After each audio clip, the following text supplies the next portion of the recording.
This is the show. Higgledly Piggledy Podcast. That one. Oh, That's the first time it's not Chester in forever. God Let's damn. go. You've Let's been introduce ourselves, everyone. That was something else. I think we're so used to not having all four of us on here that in the space of like the 5 seconds that this podcast has began, 10 people have spoken over each other. It's been 3 months. I looked it up earlier. What, since all four of us are here? Mm-hmm. Fun fact, So, I was tempted to drop out of today's session so that I could continue working on maps. But then I figured you boys would need me because I don't think Alex knows how to record. I mean, I could have worked it out, but I'm glad you didn't drop out. Anyways, I'll see you guys later. Cool, yeah, hey.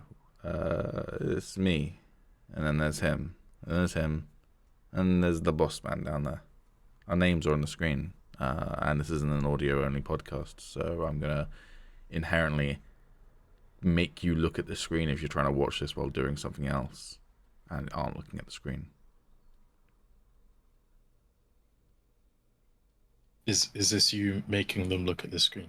The part where I didn't say our names was, and then the resounding silence was what then caused them, while looking at the screen, to go, well, this is shit, and then click off and go watch something else. So,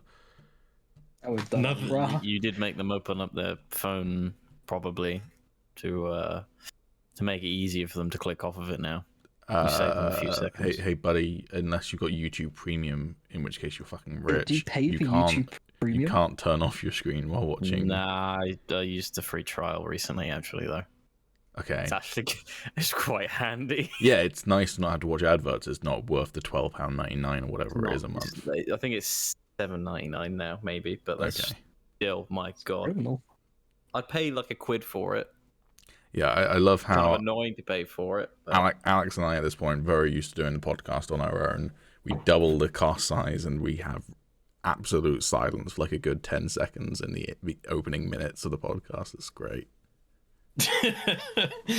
Yeah, you know what makes a really great podcast? Dead air. Yeah, you know what, actually, we all were fans of film here. We've decided to kind of invoke that silent film era of cinema by doing a silent film version of a podcast. God, can you imagine actually doing that and having to like put on screen everything that we're saying? We'll do some like TikTok slapstick shit as well, where I'll be like poking your eyes and you'll be like reacting and shit, and I feel like people would get a kick out of that.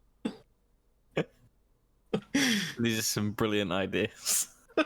That seems to be the channel, really, is these brilliant ideas that we will never deliver on. Because hey, boss, have they told you when they're gonna be doing the Piston Cup yet?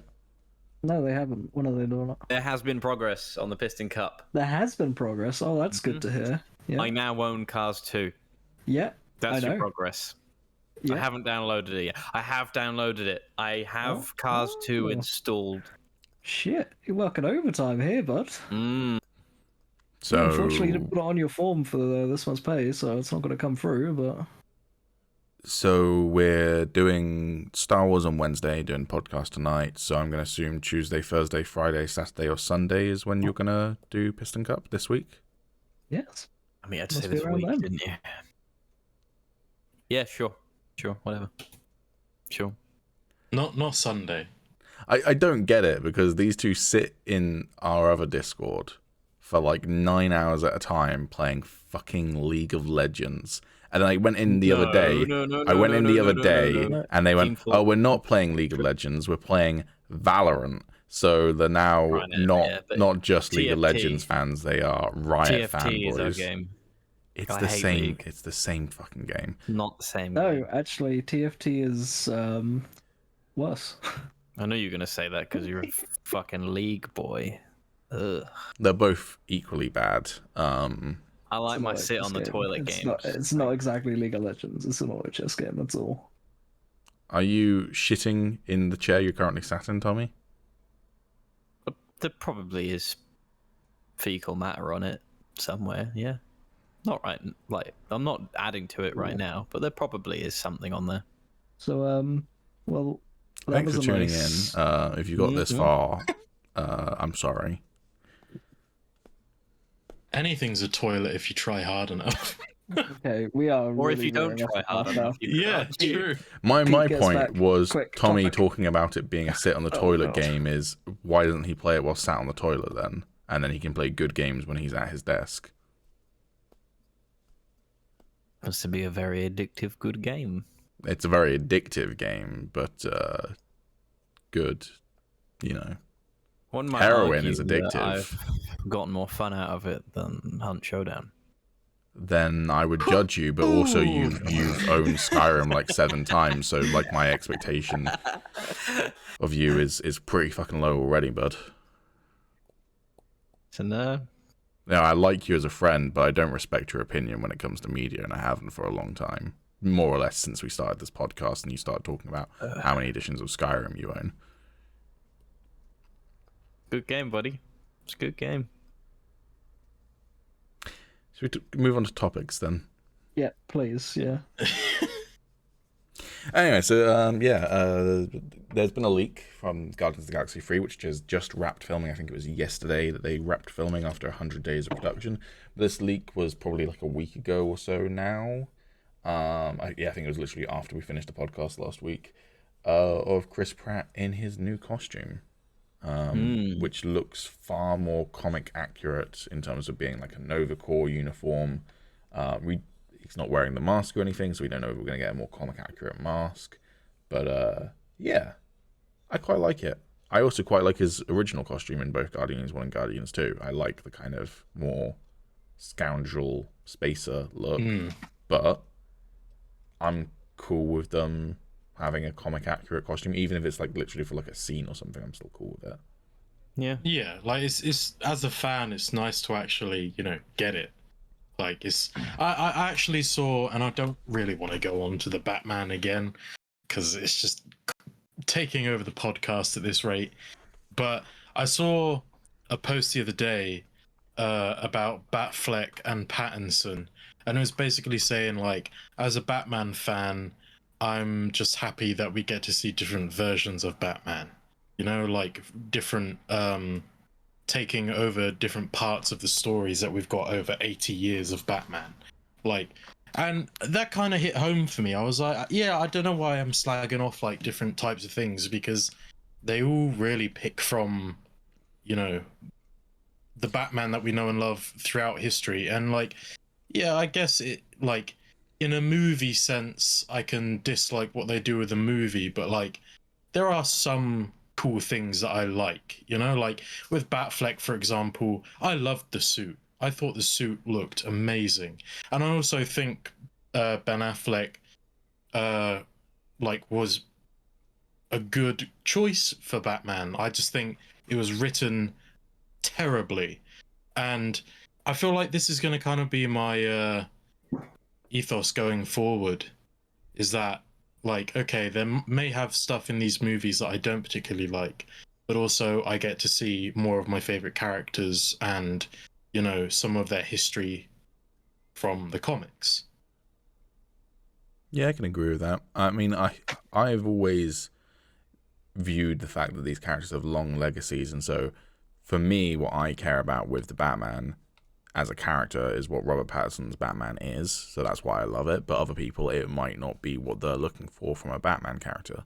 What annoys me, particularly with Batman, is that I would say most Batman films have directly cited The Dark Knight Returns as one of the biggest inspirations, including the Nolan trilogy, including Batman vs Superman. I don't know for certain whether Tim Burton's Batman was inspired by it, but it feels like it a little bit. And my problem with that, I get The Dark Knight Returns is a beloved comic book. I don't personally love it, but I get that it's beloved. But it's also kind of an Elseworld story. It's the equivalent of a Marvel what-if story of what if Batman was old and broken and a murderer? So it's not Batman at that point. It's an alternative Batman. So when all of these writers for these films are going, oh, well, he's our inspiration, I'm going, but that's not Batman, to me at least. Batman is the person who is caring for people, who cares about helping people you know, I think I've said this on the podcast, but after watching the Batman in cinemas, I went and reread The Long Halloween, which is my favorite Batman comic. And there is a scene in that where he goes into the sewers and faces Solomon Grundy, and he has to beat up Solomon Grundy to save a suspect. And then later that night, it happens on Thanksgiving, later that night, he goes back to the sewers and leaves a Thanksgiving dinner for Solomon Grundy. That's my Batman. And so many of the filmmakers who've adapted Batman up to this point don't seem to get that part of the character because they're more interested in the edgelord, and Robert Pattinson is an edgelord, to be clear. Not the actor isn't, the character is. But, like, they're so focused on the edgy darkness brooding, which is core to Batman, but they take so much of that and leave out some other core elements to his character. So, I don't know. I wish people would stop citing the Dark Knight Returns. Have you watched the animation of it yet, Pete? Of the Dark Knight Returns? No, the Long Halloween. I've not, no. I've seen clips of it, but I've not actually watched it. Me and Alex have watched it, and that scene is in the animation. Awesome. It's real good. Yeah, it's really good. It's worth a watch just to see Calendar Man. Fair. I think my one reason why I haven't watched it yet, and I get that animation is not comic books, but the Long Halloween has like such a beautiful art style, and I saw the trailer for the animated film, which I was kind of wishing it would look a little bit like the comic book, but it just looks like a normal Batman animation in terms of the art style. I was like, oh, okay. But that's it is really good though. Fair enough. I'll give it a watch. Okay, let's move away from Batman, because otherwise we're just gonna have to rename the podcast. The Hig Pig Bat. I knew it. The Hig Pig Batcast. Batman. No, I think it's cool to see the outfit. I think it kind of shows Star-Lord's character development as well. You know, moving away from the scoundrel look to something a bit more uniform. Well, he's now interacted with proper heroes in inverted commas with the Avengers. Yeah, so. he's been in the thick of it big time now. You know, he's had his whole who's my dad character arc. He's he's pretty much there now. We've seen him grow, and we can only assume he's really taken into his role as a leader now. Or alternatively, there'll be a scene in Guardians 3 where Gamora, the Gamora who wasn't killed, references that she loves a man in uniform, and then the next scene is Peter Quill marching into the Nova Corps and going, I demand to become an official representative of the Nova Corps. There is a pretty, I'd say 60 in your favor to 40 that you're right on that. But I am curious actually what you guys are expecting from Guardians 3, especially along the lines of Gamora. Because obviously the last time we saw this Gamora, she, helped Nebula basically, and then just fucked off. So do you think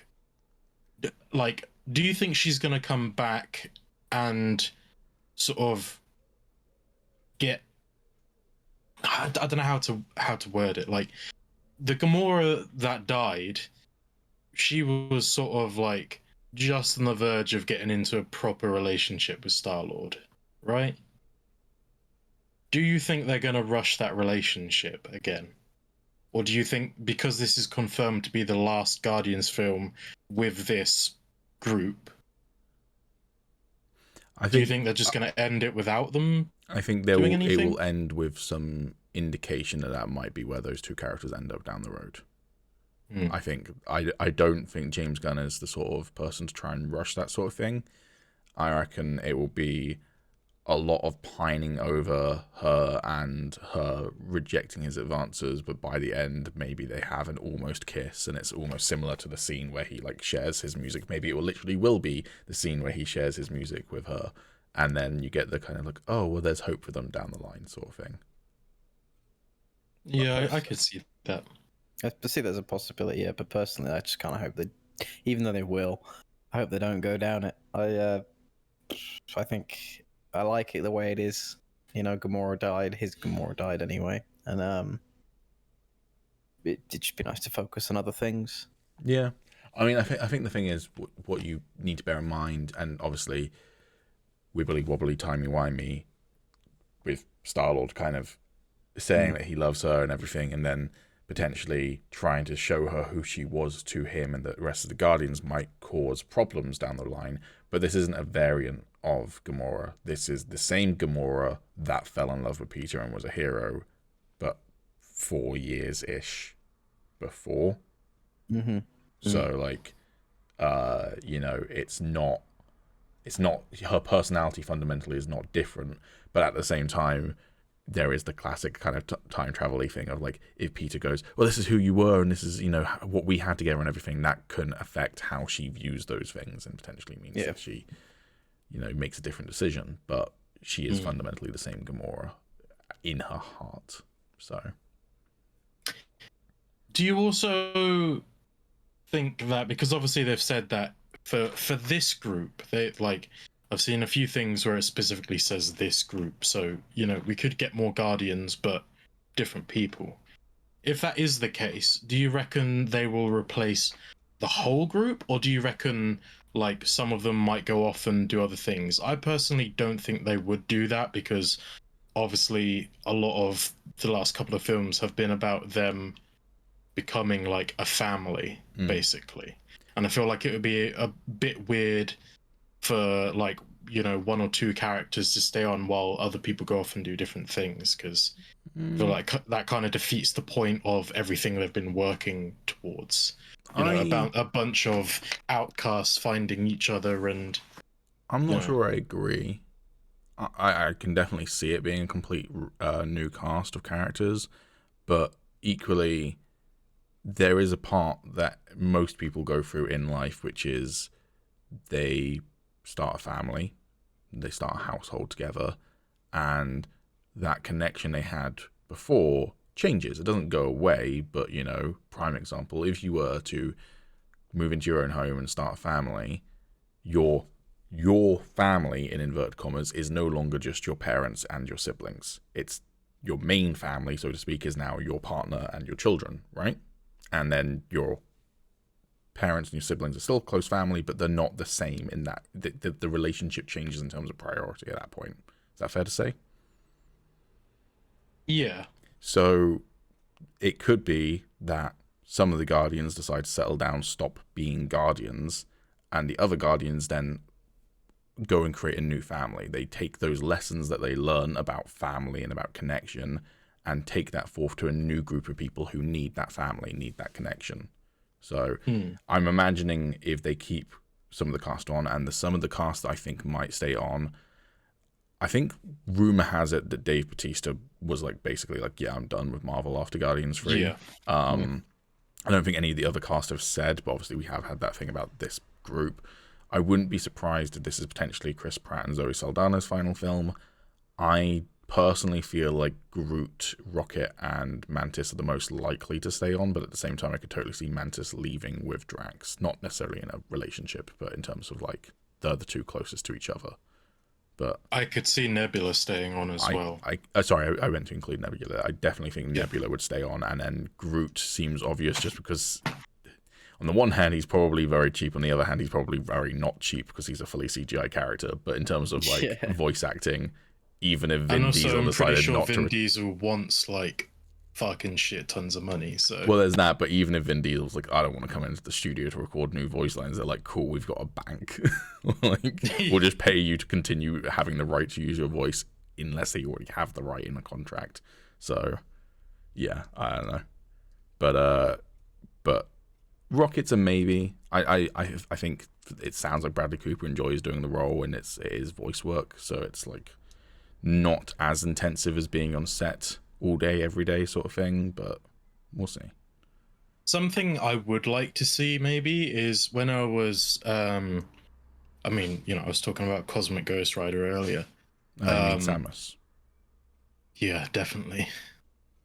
When I was reading through one of the most recent Guardians comics, I think it's from 2018, I'm not too sure, but one of the most recent Guardians comics, it has Cosmic Ghost Rider in and everything. And they are basically trying to like defeat a plan that Thanos has put into practice before he died or something. And Rocket is nowhere to be seen, and everyone seems angry at him, and they go to like his planet because they need his help or whatever. And what they find is Rocket just like totally fucked up. Like he just looks like really old and frail, like he's just got patches all over him, like he's knocking on death's door basically. And like he's just in a right state. And people and his friends were angry at him because basically he wouldn't let them help him, and he just decided to go and be by himself because he was just like embarrassed and couldn't handle it. I'd love to see something like that, with like bring in a bunch of new Guardians and whatever, and then, you know, at some point be like, oh, I know someone who can help us, but like I really don't want to go. And they're like, well, you know, if there's a chance, we have to. And then it's Rocket in that form. And I think that would kind of be like a nice send off for him as well, if like they bring him back into the fold one last time and like he gets his friends back, and then, you know, they can move forward. I think it would be nice to see something like that. Yeah, I could also see Rocket taking on some sort of parental role with a new cast of Guardians, just because that's kind of been Rocket's arc, is that he doesn't care about anyone other than Groot. And I guess all of the Guardians are inherently selfish, but Rocket has felt like the most selfish character of that cast. But his whole arc has been starting to care about people and be willing to fight for people. So I think it would feel quite nice to have him be sort of, as I say, a parental role for a new group of characters. But or even take over like Star-Lord's role, you know, because obviously a lot of what we've seen in the previous films have been those two butting heads wanting to be captain and, you know, what have you. But realistically, like Star-Lord has the pep talks down, you know, he knows how to bring the team together. And I feel like that's something that Rocket has been lacking. And I think maybe, you know, through this final film and all the stuff that he had to kind of do by himself during the blip, maybe he's like become a bit more responsible and has got a bit more experience. And if Peter leaves, then yeah, he has to become that sort of parental figure, and he, as you said, takes on the lessons that he's learned and sort of grows to become that leader. two things. So first of all, I'd actually forgotten that that he and Nebula both have like 5 years on the rest of the Guardians in terms of experience at this point. So that's interesting, and I think that might come into play. But also, am I correct in saying I think Rocket was wearing at least the Nova Corps colors in Endgame, wasn't he? Like he wears the kind of navy blue and red. Remember? I'm not sure. I don't think so. I think he was just wearing like a different uniform, and I think he had like a red sort of. He has like a red scarf. Or bandana scarf, yeah, something like that. I don't think he was wearing the Nova. It does look kind of Nova-y. Yeah, it's the colors. I don't think he actually has the like logo on or anything, but so maybe no, it doesn't have the logo. I don't think. I would have to rewatch Endgame because obviously like they're all working with Nat to kind of liaise around trying to like basically protect the entire galaxy more or less.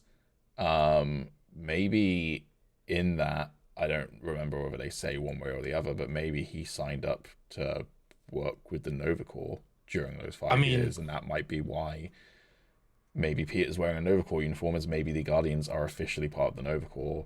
But during they did take a pretty large knock, didn't they? Yeah, everyone. So, yeah. I think that makes sense. Seeing as he wouldn't, you know, have had any of his other friends pretty much, you know, like it makes sense that he's worked with them before. They know feel him, like, they owe him thanks. Like, I feel like the Nova Corps might have been name dropped in Endgame, but I haven't seen Endgame. I don't think since it the was cinema. Dropped in Infinity War, I think. Okay, well, either way. You alright, boss? Yeah. All good. Alright. You know how it is. Just tactically dip out from. He just had to deal with some business shit. Yeah. Corporate stuff, you know how it is. The government came for the taxes. I politely declined. You have to pay your taxes. Nah, I'm all right, thank you. Yeah, I'm okay, thank you. What Callum did is he went, loophole, we're not actually a registered company, so... There was no loophole. The government is now off my land. Okay. That is it. Anyone watch the new Kenobi trailer? I personally didn't, because I'm doing my thing where I watch the one trailer and then I'm like, I'm sold on this, but... I did, yeah. You know, typical standard, bit like the first trailer, but more actiony. I have seen at least one meme come from this trailer, which I haven't seen the scene from the trailer that is being memed on, but I'm assuming it goes along the lines of Obi-Wan going, there'll come a time where I'll have to train the boy, and then it's Uncle Owen going, what, like you trained his father? And that, like you trained his father has become a meme, and I love it. Yeah. It's solid, yeah. My favorite one has been Darth Maul saying, I will train the boy about Ezra, and then it's just Uncle Owen going, what, like you trained your brother? Yeah. I mean, to be fair, Savage came out pretty well. I think so. I think he definitely improved after spending time with Maul. He was powerful in terms of combat. I don't think he was a particularly good Sith. I think he was getting there. I think like when he first came out, he was just like a giant rage monster. But then Maul actually started like teaching him some shit, and I think he became a lot better. Here's how I'd put it. Maul managed to take down a Jedi Master and nearly a Jedi Padawan on his own. And he was an apprentice, like, fairly young as well. The Sith are just more powerful than the Jedi because they give... The Sith, in theory, are more powerful than a Jedi who isn't actually a good Jedi. And most Jedi are not very good Jedi. That's my takeaway. Savage isn't actually that powerful, he's just angry. Well, yeah. I mean, there's probably only a limit to what the sorcery can actually do anyway. And plus, like, he was even, you know, even after he got the powers and everything, like, he was still new to those powers. So he basically, like, started off with, like, he was basically just a child at that point. Like, thinking about power-wise. Like, he probably didn't really even know how to use any of it. So then, you know, like, you can think about it in the way that when he first started with Maul, that he was basically a Padawan, like a really young one who's literally just started their training. But already you could see the improvements just from, you know, watching him with Maul. So I think if they had a lot more time together, I think he would have become, like, really powerful. Yeah, that's fair. But he didn't, and he died. Like a bitch. Yep. So sad. I missed him. I loved him. But I love my horny brothers. You had to put the word brothers in after that as well. Like. Yep. But in terms of the Kenobi post that I posted in the Discord, I do think that looks fucking sick. Yeah. I'm excited for it. It's like 2 weeks away, 3 weeks away now. Actually, hold on. Let's say... That's funny. It's literally the day that I finish work at my current company. Oh, nice. I mean, I have seen that reviews have been kind of mixed. Yeah. Was it this? I might have been something else, but I think what I saw was, you know, how, you know, they get early press release or whatever. Mm-hmm. I saw mixed things, but I don't trust them people anyway, so... I'm not surprised it's mixed, honestly, and I think the overall reaction is going to be mixed when it fully releases, because I think you've got, like, two sides of the same Star Wars fan. You've got the Star Wars fans that just love anything Kenobi and will love it just because it is Kenobi, and then you've got the Star Wars fans that actually, like, really love Kenobi, and therefore they're going to hate it because it's not what they wanted from the show. I wouldn't even what they wanted from Kenobi. I wouldn't even say it's that. It's you've got people who like Star Wars regardless of the content, people who don't like current Star Wars regardless of the content, and that's about a 50-50 split. Within the 50% who like most Star Wars that's being put out, you've got people who will look at it as objectively a piece of media, and those people might not be happy or they might like it. And then you'll have the people who only care about it within canon and lore. And then you've got, you know, subsidiaries within that. So, yeah, I reckon it's going to be mixed. But to be honest with you, I kind of don't think you can release anything Star Wars related without it being mixed these days. Because you've got enough people going, fuck Disney, they've ruined Star Wars. Except for Mandalorian, that feels like it did pretty well. You've still got people who hate on Mandalorian. Really? Damn, but they're pretty quiet though compared to like I completely agree. Compared to Star Wars things is like The gonna get Last shit Jedi anyway, or Solo, absolutely. But I don't recall hearing much about people not liking Mando. yeah, They're the ones that wanted Boba Fett for that show, and then when they realized that it wasn't Boba Fett and it was just a different character, their hate just got amplified when they actually released Book of Boba Fett, because they're just like, why isn't this what we got? Why 2.5. Yeah, they literally hate it just because, like, I mean, that kind of describes a lot of Star Wars fans, really. They hate it just because. It explains a lot of fandoms in general, but Star Wars is probably one of the most toxic fandoms. It's also one of the most lovely fandoms. It depends where you are, but there are so many people who will just hate Star Wars. It's just because it's big, really. I mean, True. There's more people, there's more toxic people. But, you know, that there will be people who hate on Star Wars just because it's not George Lucas, literally. And then you'll point out to them that they also hated the prequels that were made by George Lucas. They go, "Oh, we don't hate them anymore." And it's like, it's fine to not hate them anymore, but you can't just hate something because it's not George Lucas. But then you did hate the stuff that George Lucas made as well, which made him stop making movies altogether. So, you know, to quote Obi-Wan.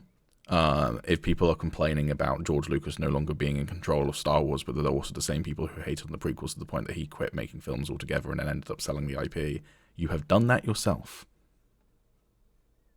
I guess you know what you got till it's gone. Yeah. And I think the vast majority of Disney Star Wars has been good. I will happily debate about the trilogy of films they made, which are arguably the most important things for them to do good.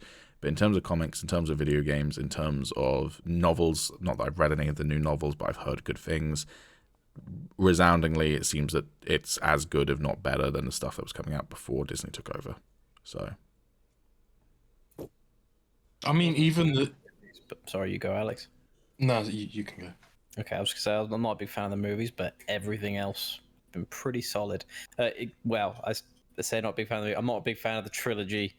But I love the spin-off movies, both of them. And the TV show's been fantastic. I've heard good things about the comics. The video games have been fantastic, mostly. Battlefront was a bit rusty at first, but it's okay now, sort of. Well, also Unleashed, incredible. That wasn't made by Disney, so that's not even part of the equation. That was all EA, dick so... I just wanted to get it in. Yeah, because you're a dick bag. Trying to start drama. This is the problem now with him doing these little 10-minute segments. He's realized that we've discussed this as well between the two of us, that us two are very prone to going on rants on this podcast. And he's realized that those make good little 10-minute videos because they're like a 10-minute rant. He's like, oh, that's the perfect thing to just cut out and upload on its own. So now he's like going to try and create drama so that he can get content. What a fucking Keemstar weasel. I mean, I hope I'm not as bad as Keemstar. Jesus. Not yet, like... but you're on the path. Oh, he's becoming a gnome. But yeah, no, I've liked pretty much everything that they've put out. As has been publicized before, I'm The Last Jedi apologist. I'm also curious to see whether I'd be a bit more accepting of Rise of Skywalker upon a rewatch. So... yeah, but I've loved everything else they put out more than the films. So, even the stuff that I had, like even major gripes with, I still enjoyed overall.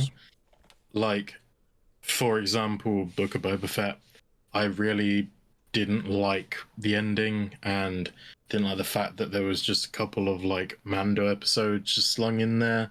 Like those were great episodes and I enjoyed watching them. In fact, they were probably my favorite Mando episodes across his own seasons. But like, even even though I loved them, it wasn't Boba Fett, and I guess I had higher expectations. I expected to see more of Boba in his own show. It's really funny, and this is not us trying to be clickbaity or trying to steal, rob trends, but if you look at our channel of when we were doing Book of Boba Fett, the second to last episode I think is entitled something like Star Wars at its very best, and then the episode where we talk about the finale is like Star Wars missed the mark. Yeah. but overall I still really enjoyed Book of Boba Fett. But yeah, I agree. I think exactly. it did miss the mark, and we'll probably talk about it either in this podcast or in a Roll for Insight. But I have similar feelings about Moon Knight. I loved Moon Knight as a TV show, but no spoilers, I don't think its finale hit all of the marks for me. But that doesn't make me not like the show as a whole. So I mean, we might as well talk about Moon Knight this podcast, because I don't think there's... How about we see how much content we get through? Because we often say, oh, we don't have that much to talk about, and we still end up talking for nearly 3 hours. So, I mean, from what I can see, there's only really two or three more things. It's about fucking Batman. You spoke about Batman for 10 minutes. And previous to that, we did a 4-hour recording where we had to cut out all of our Batman talk and turn that into a Roll for Insight because it lasted 2 hours. So, yeah, we're not good at reining ourselves in. Also, I have no idea how long we've actually been going for because we started recording a long time before we started the podcast today because of stuff. So it says we're on 51 minutes, but for all I know, we're at like half an hour of actual podcast. I think it was 8:05 we started, and it is 35 minutes past 8 now. Okay. So. But yeah, no, I'm excited for Kenobi, but I also am fully acknowledging the fact that Star Wars does a little thing where it kind of like weasel. It's one of the only pieces of media that can. It weasels its way into my brain and finds that little switch that goes, stop being so analytical, and turns that off on the first watch. So.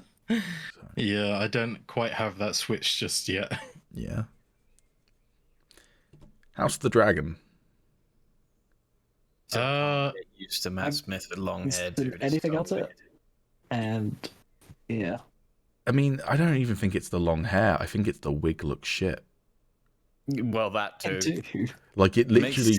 Do you remember when Henry Cavill was first revealed as Geralt, and there was that costume test they released where the wig wasn't finished, the costume wasn't finished, and people went, "That looks fucking shit." And then the excuse that Netflix came out with was, well, it's a costume test, and maybe we shouldn't have released it as a teaser, but it's a test. It's not the final product.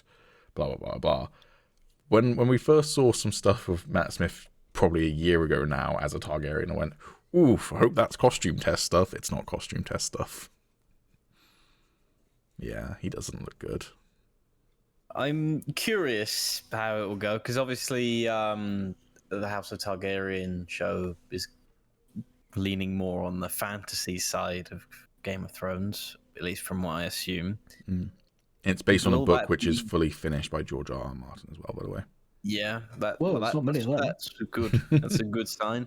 But I'm wondering if it leaning more in the fantasy side of things will help it or hinder it, because I mean, it was good to see fantasy in Game of Thrones, but obviously it wasn't in your face as much. So to see it, it felt, oh shit, that's cool. If it's there everywhere, will it still have the same magic? Or no, I agree. Like when you first see the dragons do anything, really, it's like whoa. Like the first time they fly, the first time they're born. Walker. Yeah, exactly. So like, yeah, I wonder whether it will have the same impact. At the same time, the trailer does seem to use dragons pretty sparingly, so maybe they're going to be going for a bit of a similar vibe of them not being omnipresent. Yeah. But my main question is, does anyone care? Nope. I don't, and I think, and this is kind of what I was just going to say anyway, but I'm less excited for it because it is based entirely on one house. Like, I think the thing that drew me to Game of Thrones so much was because it had the different houses competing for, they were playing the Game of Thrones. You know, getting to see all the houses competing and like all the different what's it called? Like the politic is a term. Actually confirmed as it is just pretty much about the house. I know it's called House Targaryen, but is it the teaser trailer does literally just feature about them? more. The teaser trailer does feature other houses in it. Yeah. But it does seem like it's very focused on the Targaryens. However, also the vibe I got from the teaser trailer is it's going to be kind of like the Targaryens competing. It's kind of like the Lannister setup where they're all one family, but they're all kind of playing off of each other. Themselves. And I think that's the vibe I'm getting from this teaser trailer. Okay, it's about the Targaryens, but all these Targaryens want the Iron Throne. So I think you'll still get I'm that. okay with that, really. I think that's probably one of the more selling points to me. It's more of an internal conflict. Because also, if it was just their Game of Thrones, every single house relationship, that's just Game of Thrones again. Which, okay, maybe that's what people want is back when Game of Thrones was good. But you know, at least they're doing something a little bit different. But I just don't know whether I care about the TV show version of Game of Thrones as a brand anymore. I mean, if George R.R. Martin ever finishes A Song of Ice and Fire, I will buy all of those books and read them because I've heard very good things. But I'm also not going to allow myself to commit to that series until I know it's done, and I don't actually trust George R.R. Martin to finish it. Therefore, I haven't bought any of the books yet. But yeah, I just don't know if I care about the TV show version of that universe anymore. And so and it doesn't help that it's an HBO Max show, which is not available in the UK at the moment, so there is no easy way to access it. I mean, if you have Sky, you'll probably get it, but I don't own Sky. Who owns Sky these days? So, like, I don't particularly want to pirate it, so I'm just like, well, do I care? Do I care to go through the hoops of buying the season on Amazon or whatever? So, yeah, I don't know. There's plenty more good fish in the sea. I think if it got like rave reviews, I would probably eventually give in and watch it. Yeah. But if it's got anything less than that, unless I am really bored one day and have nothing else to watch, which is unlikely because I have quite a lot of stuff on my list, then I probably won't bother with it. Yeah. No, I think I'm in the same boat as you. I'll probably watch it when it comes out. Well, when I can. I'm not particularly excited for it. I'm just curious. I think would be a better way to put it. It might be all right. Don't know. Just the fact that it's based off of a book that's finished, I think, gives me a little bit of hope for it. But you know, if you're curious, you could always check out Curiosity Stream. I'm just fishing out for another sponsor. That's yeah. I was gonna say I haven't signed off on that. I'm fishing for them. We don't have any of them yet, boss. I'm fishing for them. All right, cool. But yeah, I'll probably watch it, but I won't watch it straight away. You know what I mean? I'll probably watch it one day when it's all out. But if they keep to the normal Game of Thrones theme, like our UK Parliament, you know, politics with a little bit of porn on it, yeah, I'll probably watch it. Speaking of Matt Smith, though, I'm assuming because none of you are on Twitter, you haven't seen what Morbius did to try and increase its sales around Mother's Day. God, what do they do? I didn't, but I have heard that Matt Smith said that he'd rather play Doctor Who again than reprise his role for Morbius. Awesome. But it was a video of, there's apparently a scene in Morbius, I assume, when Matt Smith's character gets injected with the Morbius blood, where he becomes Morbius. I'm intentionally, by the way, getting this wrong. If anyone's mad in the comments going, he's getting the... I don't give a shit. He injects himself with the Morbius and becomes Morbius, and then he's hot. And it's a scene where he's like dancing shirtless with his six-pack visible. And the caption that Sony Pictures Twitter account put on this video was, for mothers who don't just want flowers this Mother's Day. They also want to go see a shitty movie? Oh, okay. But Matt Smith's got his six-pack out, so that's what Sony's trying to do, is appeal to mums who want to fuck Matt Smith, I guess. Well, I hope they tap that niche. Is that a thing?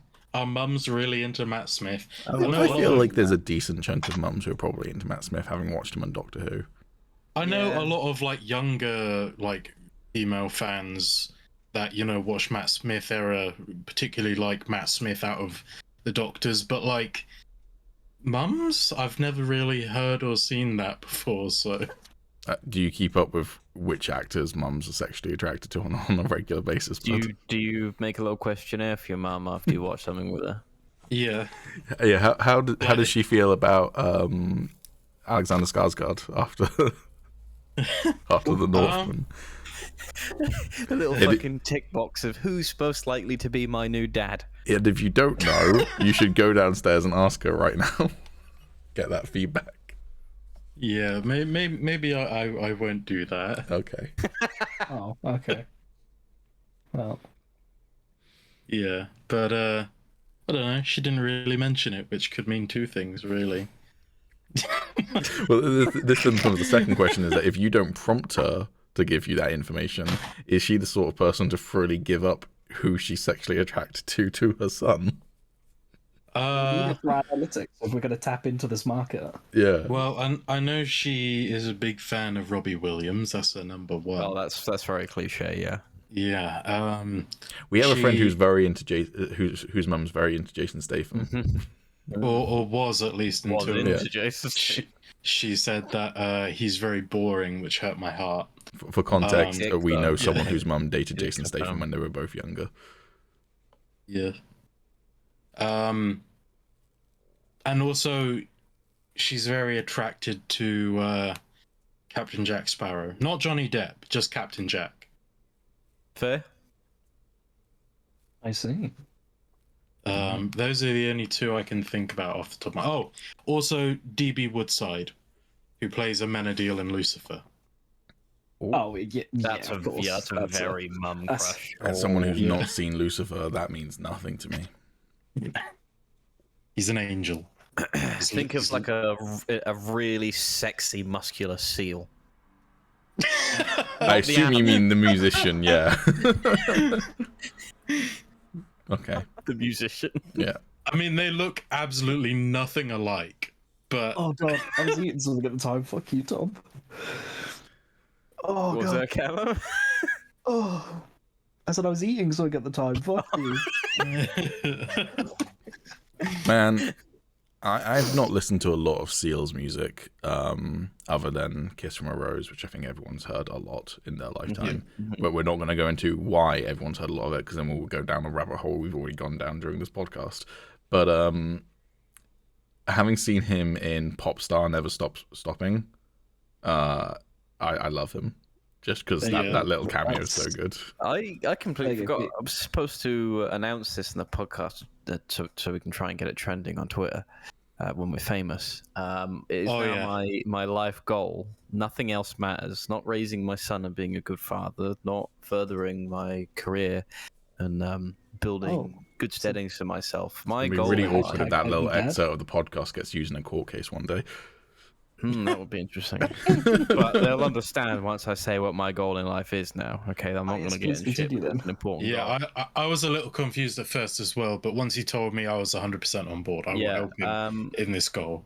We need to get fame on this podcast so we can use our clout to get Seal to cover an entire Korn album. Okay, so I've got a question about this goal of yours. As someone who has said that he is like vehemently against Twitter, got off Twitter because he thinks it's a pointless website. How are you planning on getting this trending on Twitter? Well, I've already said once I've got the clout, I will get Twitter again purely so I can spam it with trending, trying to get Seal to cover Korn trending. Do you know what would be really, really good? When we get the clout and someone's already created a fake Tommy Dickinson Twitter account and has more subscribers or more followers than you, and then you join Twitter and claim to be the real one. Keep it as long as they spam that. Okay. See, I've got it all planned out. It's a foolproof plan. I'll get it done. I like how you're struggling to come up with how you're actually going to get it trending on Twitter. Well, It's like you were really looking for the word hashtag, but just couldn't quite find it. I don't get I'm an old man for social media, okay? I only learned how to do fucking Instagram stories when we were at health. We got to put up some of those hash browns. Percy Jackson. It's really sad news for Alex because he loves the movies so much. But they've now officially announced a trio of characters who are going to be a trio of actors who are going to be playing the main characters in the Percy Jackson TV show, which Alex is vehemently against because it's not the movie, which he loves. No. The guy playing Percy, I watched him in the Adam Project the other day. And he was pretty good. So he's like, I'm fine with him playing him. The other two, they've been approved by Rick Riordan himself. So honestly, if he thinks they match what he had in mind when he wrote the characters, I'm excited. I'm glad to finally see some good news about Percy Jackson and how it's going, rather than having to just like guess at what's gonna happen. So here's an important question for you, then, since you've seen the guy who's going to be playing Percy in a movie. Are they like literally Tommy-size human beings, or is that just a gigantic brick wall behind them in terms of like how big the slabs are? Because if that's a normal-sized brick wall behind them, they're probably even shorter than Tommy, which is saying something. I feel like I should probably, but I won't because I'm a lazy editor, put up the photo as reference, but instead just go look up the Percy Jackson Twitter account and you'll find the photo I'm talking about. The bricks, there is one brick behind their heads, which the width of the brick is as wide as all three of them standing next to each other. So either they're very small or wall very big. What's your opinion as someone who's seen them in action? I mean, see, my first impression would be, oh, maybe it's, part of a set. Like it could be some type of ancient Greek building. Was there an ancient Greek version of Trump in the Percy Jackson books? Is that what you're saying? I mean, there are a few maniacal emperors that may have exhibited certain qualities that Trump also did. So possibly, but I mean, they've literally just been cast. Like, I'm not even sure if it started like actual production yet. So therefore, yeah, I think they big, are just Tom size, very small humans. Yeah. Maybe they should have been cast in Discworld then. That's my spicy take. Oh god. But that's about it. Percy Jackson. That's all we've got so far. But I'm excited. Yep. I'm hoping it's just like the movies. Yeah, I hope it's a I'm shot-for-shot just remake of the movies. What did we agree that if I win the Piston Cup, we'd get Alex to do again? Oh yeah, play Elden Ring. Unfortunately, Samo is very excited about that. He really wants me to lose. Seeing as I've got to play all of the Borderlands games, Do you want to give another take of that name, bud? I do. Borderlands. Borderlands games. Can we add Percy Jackson on there? Just for a little treat. Not for me, for Alex. We can't really make content out of him watching it, but maybe we can get his reviews of them or whatever. Just do record his face while he's watching it, and then just do a time lapse of it. If I have to review the Percy Jackson films, it will literally be a 2-second review. It'll be a clip of me looking at the camera and going, "It's Loved shit." We would have to watch it all together and do a group review then, which Alex would have to be present for all of the movies and also all of the review. They're on Disney Plus, so they're very accessible. Yeah, I watched them both recently, so. You're a terrible human being. Maybe we should start doing Roll for Insight more regularly, but do it for other stuff that's already out as well, not just new stuff. I mean, that's the thing with Roll for Insights. I'm like if we talk about something in the podcast that is or should be a roll for insight, do I make it a short? Or if there's something we want to talk about but we want to make it a roll for insight, why don't we just talk it? I don't know how we're going to do these shorts and roll for insights and stuff. It kind of seems a bit weird what we pick and choose to do shorts and roll for insights on or talk about in the podcast.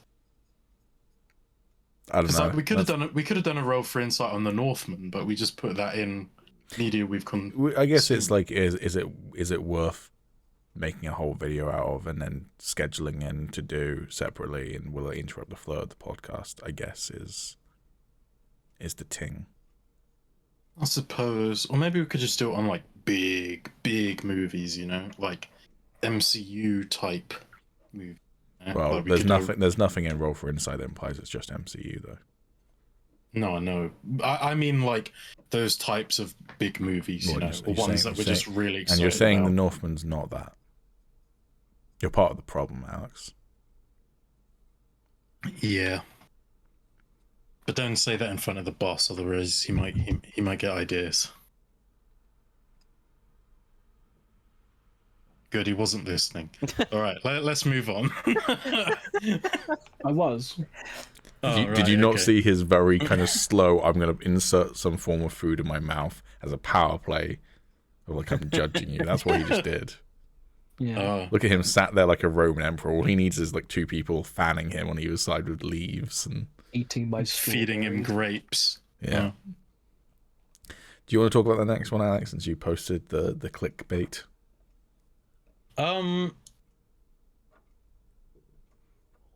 Let's talk about the Doctor Who thing first, because if there's time, I think we should talk about Moon Knight. Okay, so this was yesterday. They announced that Ncuti Gatwa, I'm hoping I'm pronouncing that correctly. I did Google it, but I can't remember. Ncuti Gatwa has been cast as the 14th Doctor. For those who don't know, Ncuti plays the character of Eric on Sex Education. He's like one of the main three characters. He is the Detty Pig. Sorry. Yeah. I think that's a really fucking cool cast. Like, it's not at all what I was expecting from the Doctor, but I can already immediately see that working really, really well, personally. I can see it working. He's like, I can see him playing a wacky-ish guy pretty well. So, like, literally immediately after the casting was announced, I thought about his role as Eric on Sex Education, and he probably does, I would say, 4 out of the 5 main emotional characteristics that the Doctor has to portray. He can do whimsical, he can do kind of wonderment and excitement, he can do kind of like freaking the fuck out, like super hyperbolic, talking all the time sort of things, and he can do like emotional in terms of like sad, kind of, you know, deep sorrow. The one I haven't seen him do on Sex Education, he can be angry on Sex Education. I haven't seen unbridled rage, I'm going to murder everyone because I'm fucked up yet. But that doesn't mean he can't do it. I just haven't seen it on the show. So immediately I was like, cool, he can do all of that. That's awesome. He's a phenomenal actor. So yeah, I'm excited to see what he will bring to the role.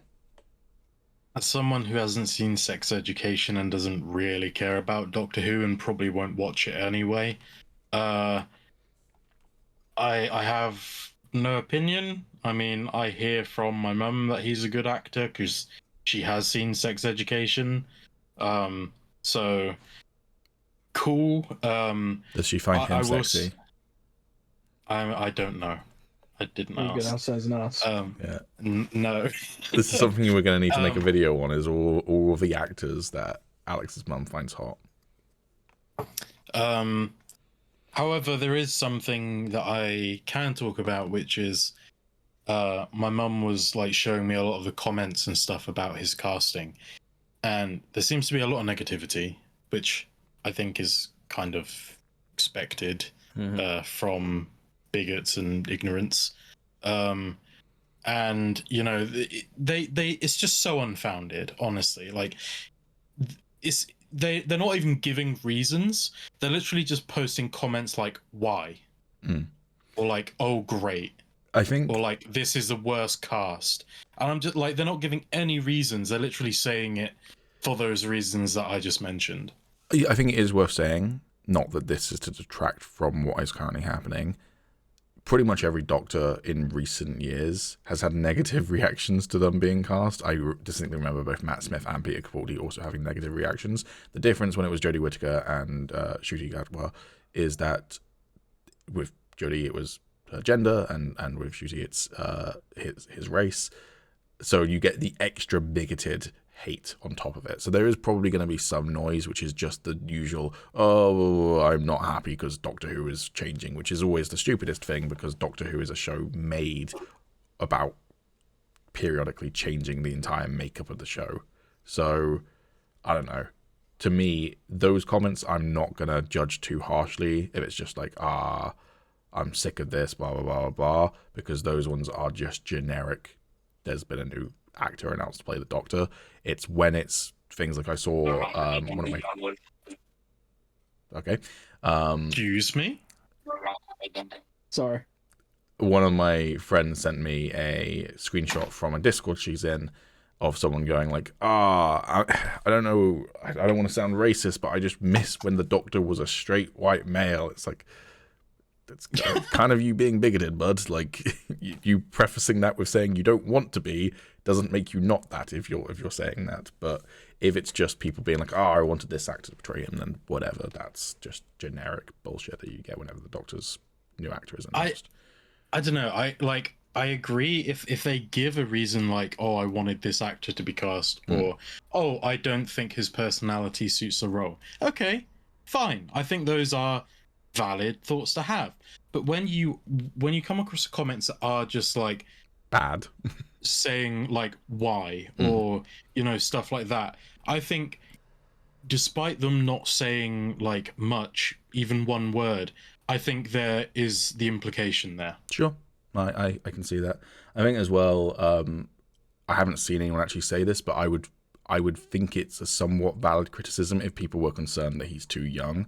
To be clear, he's actually older than Matt Smith was when Matt Smith was cast as the Doctor. I was wondering if he was older or younger than Matt Smith. I believe Ncuti is 28 or 29, and Matt Smith was like 26, 27 when he was cast.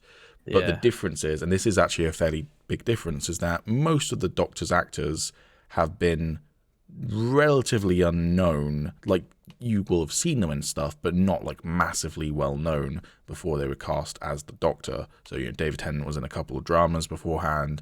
Matt Smith was in a couple of dramas. Jodie Whittaker was in a couple of dramas. Peter Capaldi was in a couple of dramas. So, like, again, Christopher Eccleston's in a couple of dramas. So, like, if you knew them, if you'd watched a lot of British TV, you'd probably seen them around, but they weren't like really well known. I think Ncuti is actually pretty well known because he's on a global TV show, a Netflix flagship show, as one of the main characters. So he's probably one of the better known actors to ever be cast as the Doctor. And also, he's well known for playing a 16-year-old, despite not being anywhere near 16. So I can somewhat understand if people are like, ooh, he feels a bit young to me. But also, that's a bit like whenever people go, ooh, I don't think Tom Holland can play an adult. And it's like, well, Tom Holland's 25. Like... Just because you think of him as 16-year-old Peter Parker, he is literally an adult. He can play adult roles. Same thing for Ncuti. Like, just because you see him a lot playing a teenager doesn't mean that that's all he can play. Yeah, but I mean, I think that is just a problem with the Doctor overall anyway. Like, why does it matter what age they are? Unless, they actually cast like a child to play him. Like, it would be interesting at the very least if he regenerated into a 12-year-old. Yeah, I'm not sure I'd be on board, but it'd be interesting. I think I'd watch that actually. I think that would be pretty funny. Yeah. I mean, I guess with supposedly infinite regenerations, they could totally do like a throwaway episode where if they're done with one actor and one actor's run of the Doctor, they could totally just have an episode where the Doctor gets killed and regenerates into a 12-year-old for an episode, and they kill him off and regenerates into the actual next actor. They could do that now. It doesn't matter. But what if he has some weird regeneration where he like grows up really quickly? Really creepy. I mean, now that I'm thinking about it, it probably wouldn't be great to see them kill off a child, especially in something in like Doctor Who. But you coward. Yeah, like I just don't really see what the problem is with them being young-ish. Like they can regenerate into practically any form. So why would that matter in the slightest? Yeah. And also, he's an actor. Like, he'd be a pretty shit actor if he couldn't do Play his more own than one age. role. Well, he's not Yeah. even. But that's the thing as well. He's not even going to be playing his own age, is he? He's going to be playing a several thousand-year-old alien god. Like, Yeah. so Exactly. It's fucking make-believe. Just yeah. But get over it. the other thing I think will be really, really funny, and I'm kind of bracing myself for this. I don't know, there's been no confirmation of this, but Ncuti, I believe, is gay in real life. He plays a gay character on Sex Education. Russell T Davies, I believe, is also gay and has written TV shows about what it is like to be gay, including recently he wrote... God, what did he write? I can't remember the TV show's name. It was a very popular TV show like last year or the year before about the AIDS epidemic in the UK. So I'm curious to see whether potentially this Doctor might be attracted to a male companion. I believe there's, having not seen the latest season of Jodie Whittaker's run, but I believe there's been kind of Yaz and 13 possibly being attracted to each other and they're of the same sex. So, but I don't think there's been anything like officially confirmed with that. But I'd be interested to see where they do that, because I guarantee then there will be people going like, blah, blah, blah, blah, blah, blah. And then I go watch Christopher Eccleston's season where he is constantly flirting with Captain Jack and they literally kiss on the lips. That's true. What about that? Like, it's been in Doctor Who's DNA now for quite a fucking while that the Doctor is probably attracted to all genders and probably all species when it comes down to it. And yeah, there was always a bit of sexual tension when the Master's around, even when they're the same gender. but particularly with the Jodie Whittaker and I can't remember who plays the Doctor, Sacha Dhawan, Master. Those two they feel very, very sexually charged. There is an episode, which I did not appreciate the subtext of this, where the Master gets a female Doctor to get on her knees in front of him while he towers over her. And I was like, this feels like, maybe I'm reading into this too much, but I feel like there's a subtext here that I don't appreciate. But yeah, I'll just find it really funny if people complain about that, because I'll just be like, go look at the last several seasons of Doctor Who where this has always been in it. So, but it's like people who complain about Star Trek being political, and it's like, that is Star Trek to a T, is political since day one. On the flip side of that, though, I actually did look him up when it was announced, and I don't think he's actually come out in public to be gay. Okay. But I'm going to assume that he is, because I think if it came out that he is straight playing a gay character, I think people will probably get up in arms about that. Which is also stupid, in my opinion, to get up in arms about actors playing. I can understand if it's something like potentially being trans, for instance. There was Eddie Redmayne got controversy for playing a trans character when it was like, well, you could have given that role to a trans actor. I think there's room to have that debate, absolutely, but when it comes to sexuality, I think that's a little bit yes, if it's a case of there was an actor equally as good who also has that experience, that maybe you should have cast them. But yeah, if Ncuti, who was a relative unknown actor when he was cast in Sex Education, if he is not gay but is playing a gay man, I don't think that that's them casting him because he's like a famous actor that they want to bring attention to the show. That's just them casting him because he's the best actor for the role. So yeah. I'm also really curious to see what his outfit looks like, though, because Eric in Sex Education has some very like flashy, awesome outfits. Outside of Sex Education as well, he's got a pretty flashy look. Yeah, so I'm like, well, if you go with that, I'm almost just going to see Eric when you dress the Doctor like that. But also, if you just make him boring, that's going to be a real shame. But also, Russell T Davies's Doctors both had kind of boring outfits compared to some of the other Doctors. So I'm really curious to see what they do with his outfit, but I'm excited to see one way or the other. So yeah, it'll feel different. But, you know, like you said, Doctor Who is about change. Whether it's good different or bad different, I'll see when it's actually on the screen and I can see what the character's like. Yeah. I will not see. Either way, I'm definitely going to tune in because I'm really excited for Russell T Davies as a showrunner to return. So yeah, that's going to be fantastic. They could have announced that the Doctor was going to be played by a CGI mouse in this season, and I was still tuned in because Russell T Davies is a showrunner. That's more of a selling point than a hindrance if you ask me. That sounds fucking amazing. Fair enough. But What about a live action mouse but with a CGI mouth? Would that still be just as amazing? That's still amazing. I'm just gonna pretend it's Master Splinter. I would have just pretended it was Ratatouille. It's not even a rat. I Good don't enough. want a CGI mouth. I want really badly edited human lips over it. I want live action Ratatouille from the film Ratatouille to be the new Doctor. Make it happen, Russell. But yeah, no, I think it's a really cool casting. And I think as well, like, you know, the biggest thing is I hope the writing's good, but I have faith in Russell T Davies. But I don't think Jodie Whittaker was a bad choice to play the Doctor. I just don't like the writing in her run. So that's my biggest problem. It's nothing to do with her actual portrayal of the Doctor. It's the writing of her run. So, yeah. I don't think she was necessarily a bad choice. I mean, she can act the part, but I wasn't a particular fan of her as a Doctor. I don't know, just the vibe wasn't really for me. Yeah, I mean, I think more of that comes from the writing than the acting personally, but I do get what you mean. I think my biggest problem with the 13th Doctor run has been that fundamentally there's a part of it that doesn't quite feel Doctor Who-ish, and that was even before the Timeless Child stuff. And I think part of it is honestly the budget. Doctor Who jumped from, and it was getting more and more high budget and cinematic as time was going on, but even until the very end of Peter Capaldi's run, it still felt very much like a TV show. And suddenly they were like trying to compete with HBO's kind of production values when it comes to, you know, Game of Thrones and whatever, which is very, very cinematic. And I went, well, this doesn't quite feel like Doctor Who anymore, though, because Doctor Who, to me, is that you can tell cheap that's a guy in a rubber costumes. suit. Yeah, exactly. So to make it super high budget, I mean, they did bring the old school Cybermen back, didn't they? For Peter episodes? Capaldi's run. Was that Peter Capaldi? Yeah. And even then, they were like, you know, they were better looking than they'd looked in the original series. But it's just, yeah, I think I'm not saying that Doctor Who has to be low budget and cheap and crappy looking, but when it feels too polished, there is an element of that also I think detracts from the vibe of Doctor Who.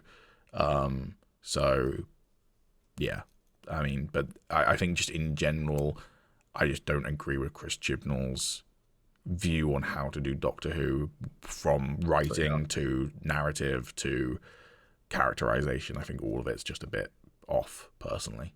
So yeah, I agree. And I think possibly my biggest problem as well with the Jodie Whittaker run is that a lot of it doesn't feel serialized. I mean, no, that's not fair. There's plenty of serialized episodes in her first 2 seasons, which is what I've seen so far. But it feels more. Do you remember with Russell T Davies's run, like the Saxon thing, where like they were building up to the Master being the Prime Minister of the UK, whatever? Yes. All that was literally just name drops of the word Saxon and like vote Saxon and all that. That was all the build up to it until the final 3 episodes.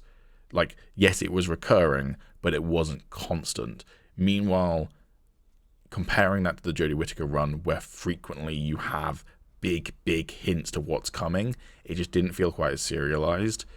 And I think serialization really works in Doctor Who's favor, because one of the best episodes of David Tennant's run is an episode where he's stuck on a train or a bus or whatever with a bunch of humans on an alien planet, and a monster attacks, and he doesn't even have his companion with him.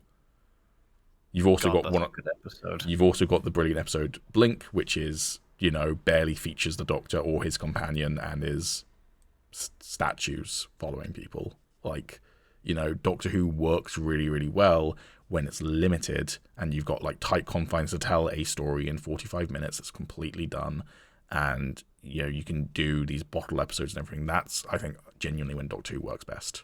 So it's kind of the comparison of like, God, what franchise? Oh, I don't think we talked about this on the podcast yet. It was recently rumored that the next BioShock that's going to be coming out is going to be open world. And when I read that headline, I audibly sighed, because what makes BioShock great is these very, very well crafted linear areas that you can explore, but it's linear and it's this kind of immersive sim vibe. I'd be okay with it if it's more on the whole world jumping aspect. But it won't be that. No. I mean, I guess if it's, I wouldn't describe this as open world, but if you called something like Prey open world, because you can kind of explore the entire space station in Prey, I guess that's open world in inverted commas, but it's not really. It's open like area. Like a backtracky kind of. Yeah, exactly.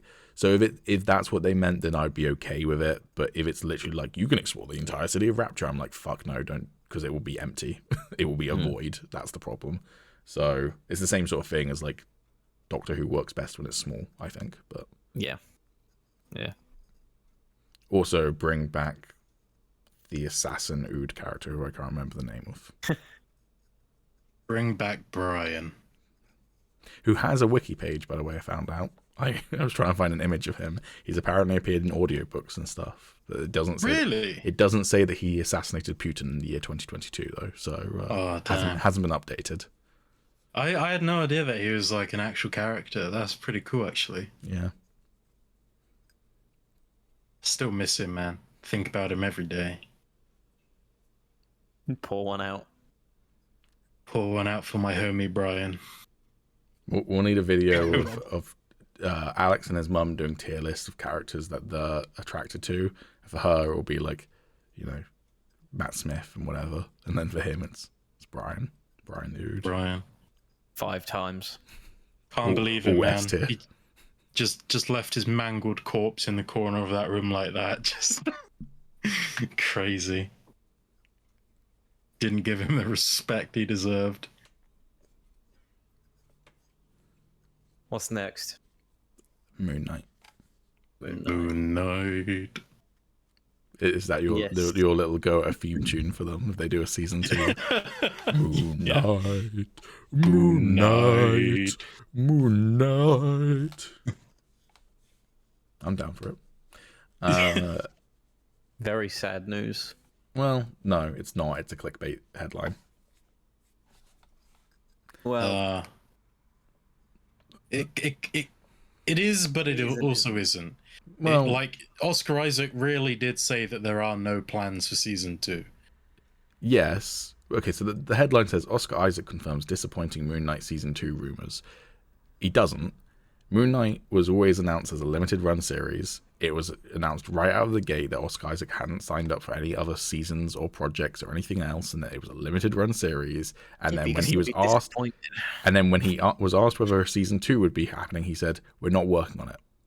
That's not saying it will never happen. That's not saying season 2 cancelled or anything like that. It's just saying what we said at the beginning is still the case. There is currently no plan for a season 2. right.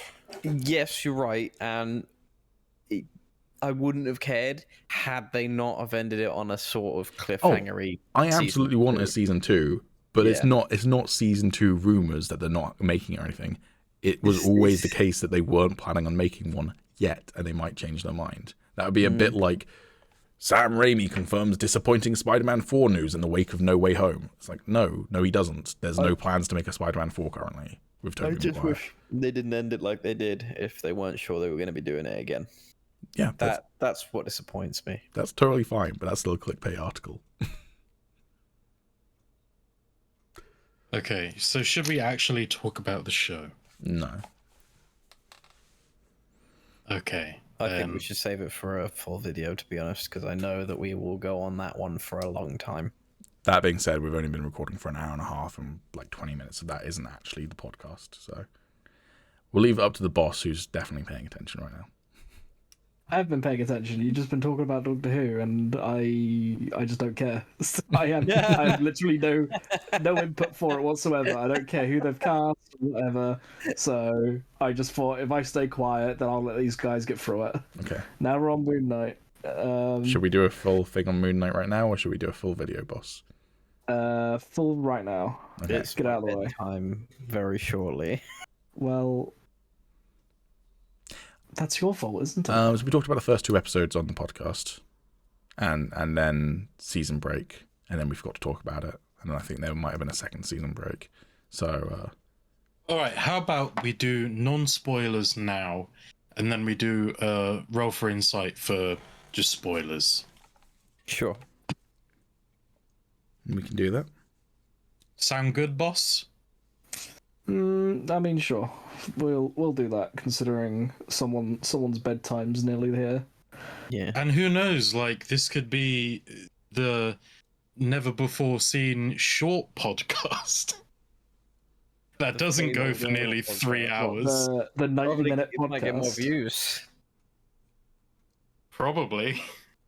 90 minutes is a good time for a podcast. That's what I'm saying. Yeah. Do you know what helps us hit the nearly 3-hour mark is when we talk about all the ways that we should be making our content on the podcast rather than talking about it off the podcast in private.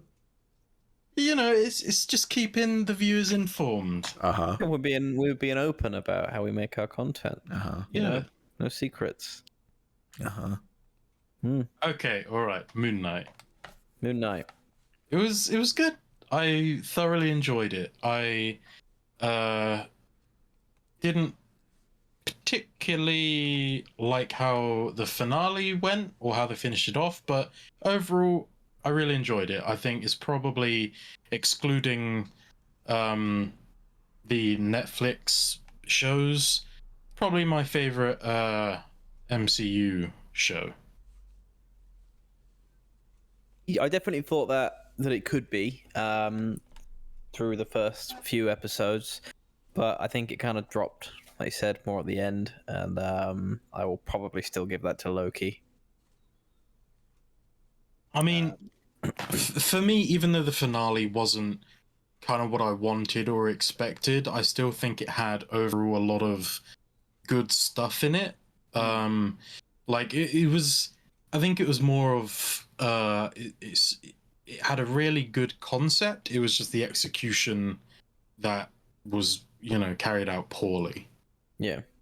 I think it could have, like, another thing that I was speaking to Pete about actually was when I saw articles saying that the finale broke the record for like the running time out of all of the shows.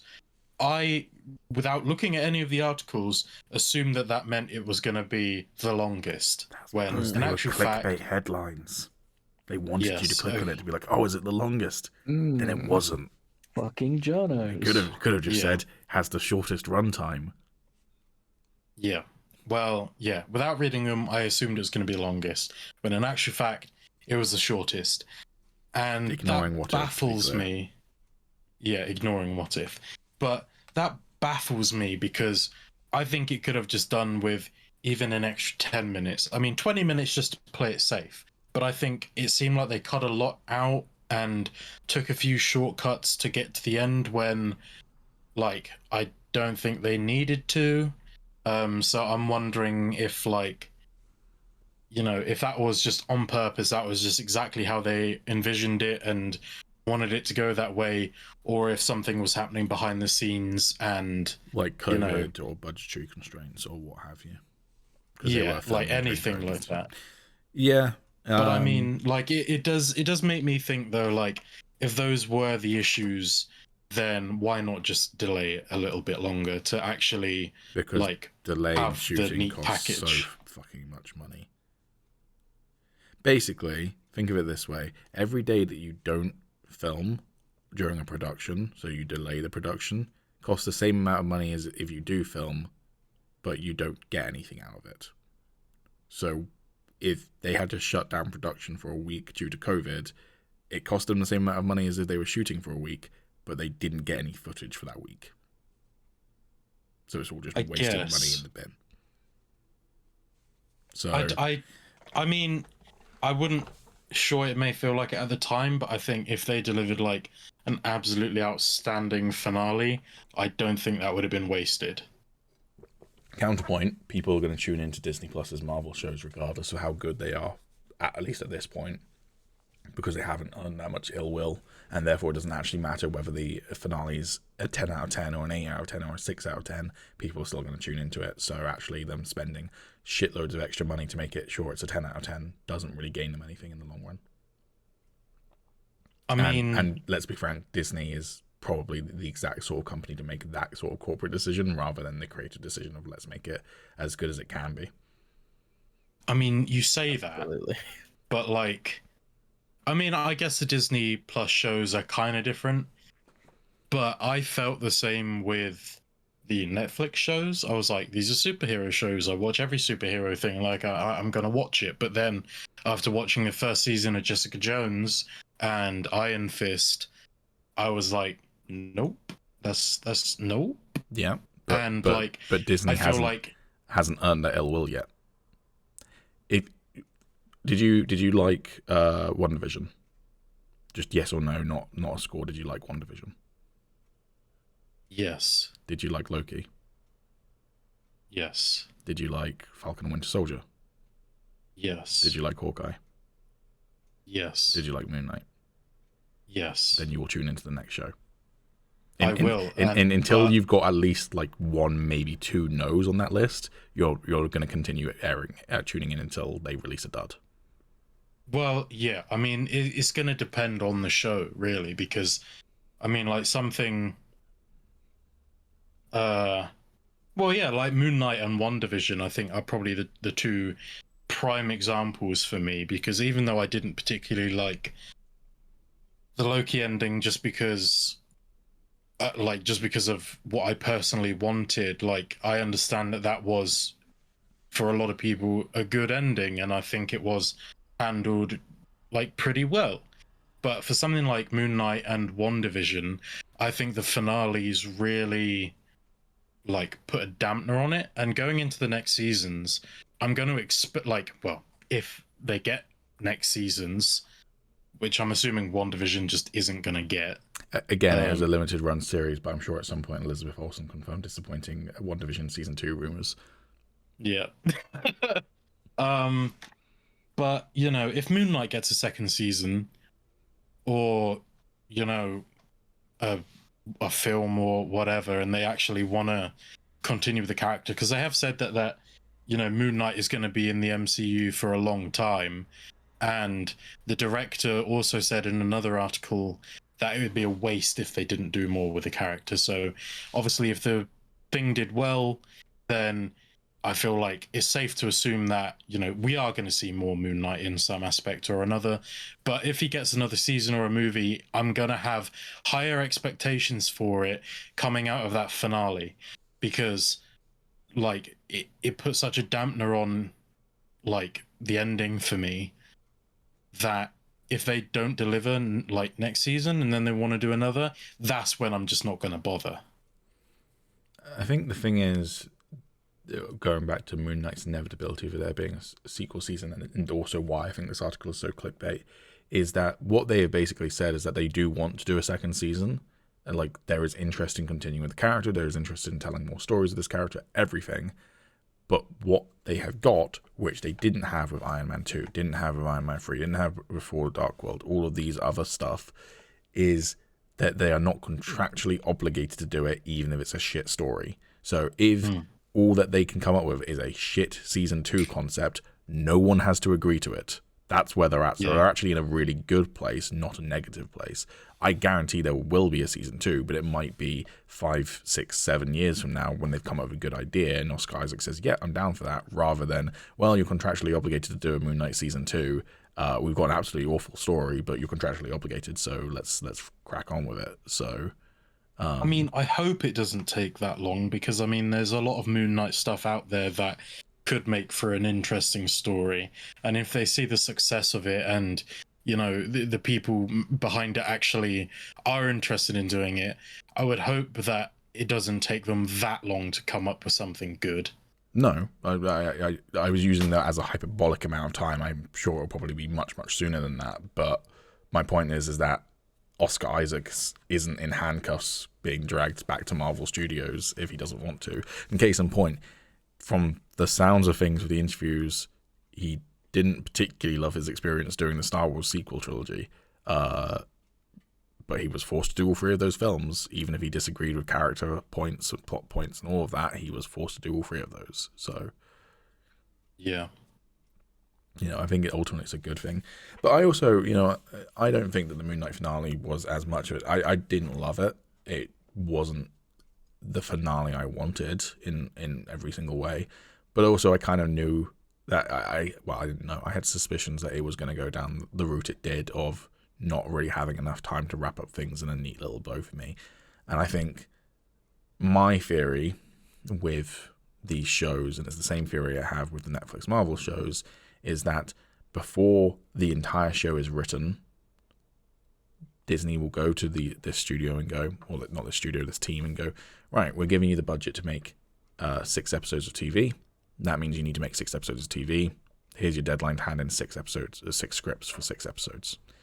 And then, in the process of writing that, they go, oh, actually, we need 7 episodes. Disney will go, well, we agreed to 6, so it's going to be 6. Or they write a story that's going to take 4 episodes, and Disney goes, oh, we said 6, so 6. And again, that's the same vibe I got from the Netflix Marvel shows, which is that they are written to be a length that is ordained for them before the story is written, and then forced to be the length that it is, whether that's too long or too short. And what they should be doing is instead giving the money to make however many episodes each, particularly when it's streaming, right? Like, there is no reason why, if Moon Knight was a 7-episode story, Disney couldn't have just given them the money for 7 episodes, or said, you can do 7 episodes, but you have the budget of 6. You know, if they wanted to be like that. But I don't get why streaming services are like that, but yeah, that's the vibe I get. I mean, I guess it could come down to, you know, budget and COVID and stuff, because I think that makes more sense to me rather than them just not signing off on like 7 episodes or whatever. Because as I said, I don't think the finale really needed another episode. I think it literally just needed another 20 minutes. And I think that is enough time to iron out most of the like kinks and the stuff that, you know, I don't think worked in the episode. I really don't think they needed much more time. And obviously, you know, anyone that's worked in the film industry or has any sort of experience with it, you know, 20 minutes filming, especially in a show like Moon Knight, where they go to different locations and action scenes and stuff, that can sometimes be hours or days worth of filming, you know? Like, so I guess it is like a lot to do just even 20 minutes, but I think to just, as you said, put a nice little bow on it, I think it just would have been worth it. I just don't see why it wouldn't have been. Again, I think it's just down to people will tune in regardless. And you know, this is why for a long time, particularly in Phase 2, the MCU was enjoyable but very, very samey, is because they didn't have to take risks to get the money. So they didn't. Yeah. I don't know. But as I said in the beginning, overall, I really enjoyed it. I hope it gets a second season, or we have a movie or something. And they do actually go into the stuff that I really wanted them to go into. I think my favourite bit was when Oscar Isaac turned to the camera and said, "I'm the Moon Knight." And that was... Itch. Yeah. I'm the Joker, baby. I was going for a Juggernaut bit, but Oh, okay. yeah. He was perfect as a Juggernaut, wasn't he? I can't even remember what that actor's name is. Vinnie Jones. Vinnie Jones, that's it. Yeah. He's still the highlight of that movie for me. Just that one scene. That's not saying much, is it? I mean, no, not really. But I mean, I'm just biased towards Juggernaut. My favourite thing of X-Men Last Stand is how we had yet another mutants versus other mutants in the woods scene. That's my favourite. Yeah. When every single X-Men movie has its obligatory "we're fighting in the woods" scene. Even the best X-Men movie, Logan, has its "we're fighting in the woods" scene. The woods are a great place to fight. You're bringing up back bad feels. I haven't been able to watch that film. Yeah, well, I mean, you know, sad feels. I haven't been able to watch that film a second time because it hurts me that bad. I've got a video to send you when we're done with this podcast. No, please no. I can't go through it again. It's a video just Yeah. called Logan. No. It's the entire film. It's not. No, it's like an edited scene with quotes and like sad music over it. It's gonna make you feel Oh emotions. no, you know exactly what quotes are gonna be in it. I won't cry on the podcast. I won't. No, I'll send it to you after the podcast and get you to cry then, and then we'll just cry on we'll put it in podcast. as a post-credit Yeah. scene. Yeah, no, actually, can we make him cry so then I have a decent thumbnail?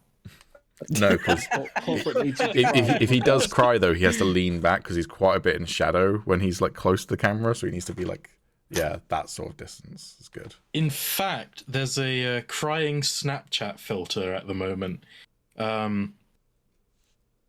me just look at the camera for a sec, please, Tom. What do you mean?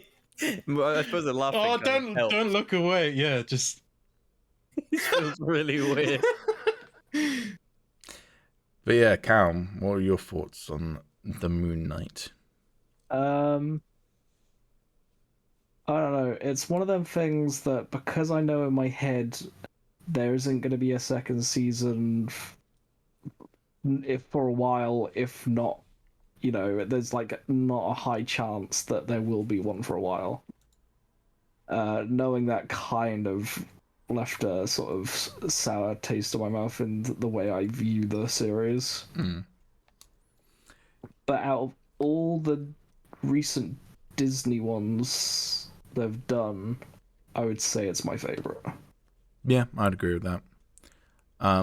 Like, I think if I was to rank them, it would probably be Moon Knight.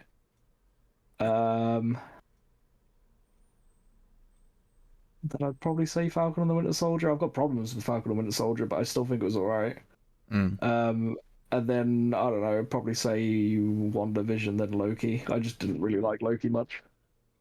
What I think is cool is that people have very different rankings with these shows, which they is do. fun. Because, like, for me, it would Yeah. be Moon Knight, Loki, WandaVision, Falcon, then Hawkeye, but then also Hawkeye's lowest, yeah. Hawkeye I is forgot about Hawkeye is significantly lower than Falcon for me. Like, as much as Falcon is the next that. one Wait up to there. get started on Hawkeye. It's also I worth. forgot about Hawkeye, actually. I think Hawkeye ranks quite high for me. Poor Hawkeye.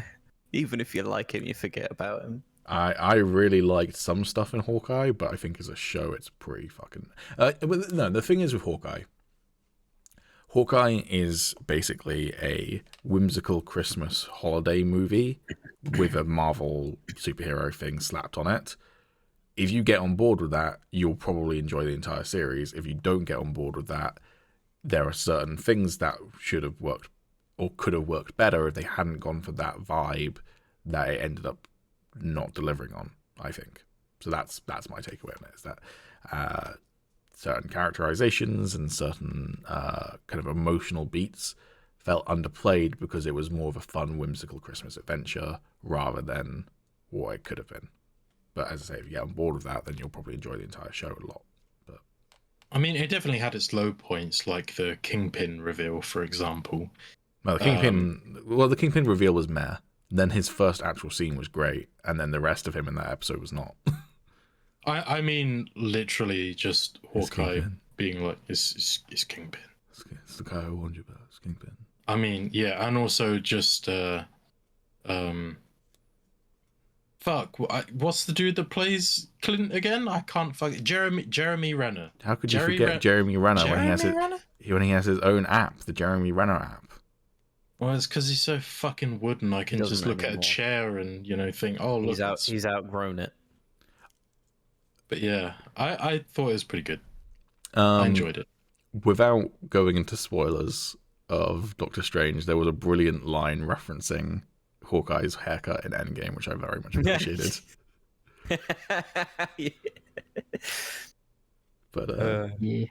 By the way, I know people are going to see it because I'm going to use it for a thumbnail anyway.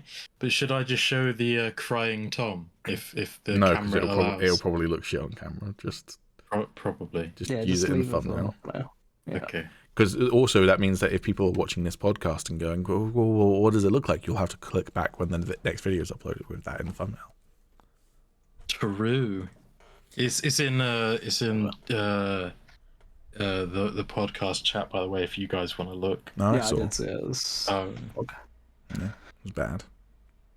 Bad meme alert. Jesus Christ.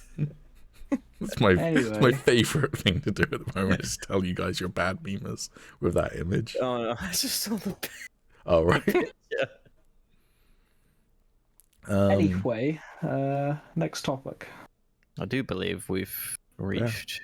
That is all the We, topics, unless we want to very quickly do non-spoiler Doctor Strange. I think that's an initiative one. A what? What? Okay. But An he wants that initiative to be one? a roll for Insight. insight. Sorry, roll for initiative. He wants it to be a roll for insight. So let me start off by saying, I give the movie a 6 out of 10. What do you think, everyone? I'd go with like a 7 out of 10. I'd give it an 8. I would give Or are it. you going to save it for your own roll for insight? I give it an 8.5. Also, he's not going to be a Roll for Insight. He's launching his own new series, which is just him talking about stuff he likes, called Roll for Initiative. Yeah, yeah, and the whole point is I've got to try and post them before Yeah. these guys do. I see. So you can try and undercut us, are you, Tom? Yeah, yeah. I'll just say quickly, I think as a film, that's why my score is a 7 out of 10, because of issues I have with it as a film. In terms of enjoyment, it's pretty high up there, but in terms of like film, it's got a bunch of problems. But also, it's great to see Sam Raimi doing his Sam Raimi thing. Yes. Like if you're a big fan of Sam Raimi's filmmaking, you'll really enjoy some of that, but it doesn't detract from some of the problems I have with it as a film. I will say, disagree with people's complaints of how it feels as a Marvel movie, like compared to the other ones. You know what I mean? I also think it was a stuff very anyway good lately, way thematically they did it. It was good. We like that. Yeah, I also think that there are people who dislike the film for a myriad of reasons, and there are people who love the film for a myriad of reasons.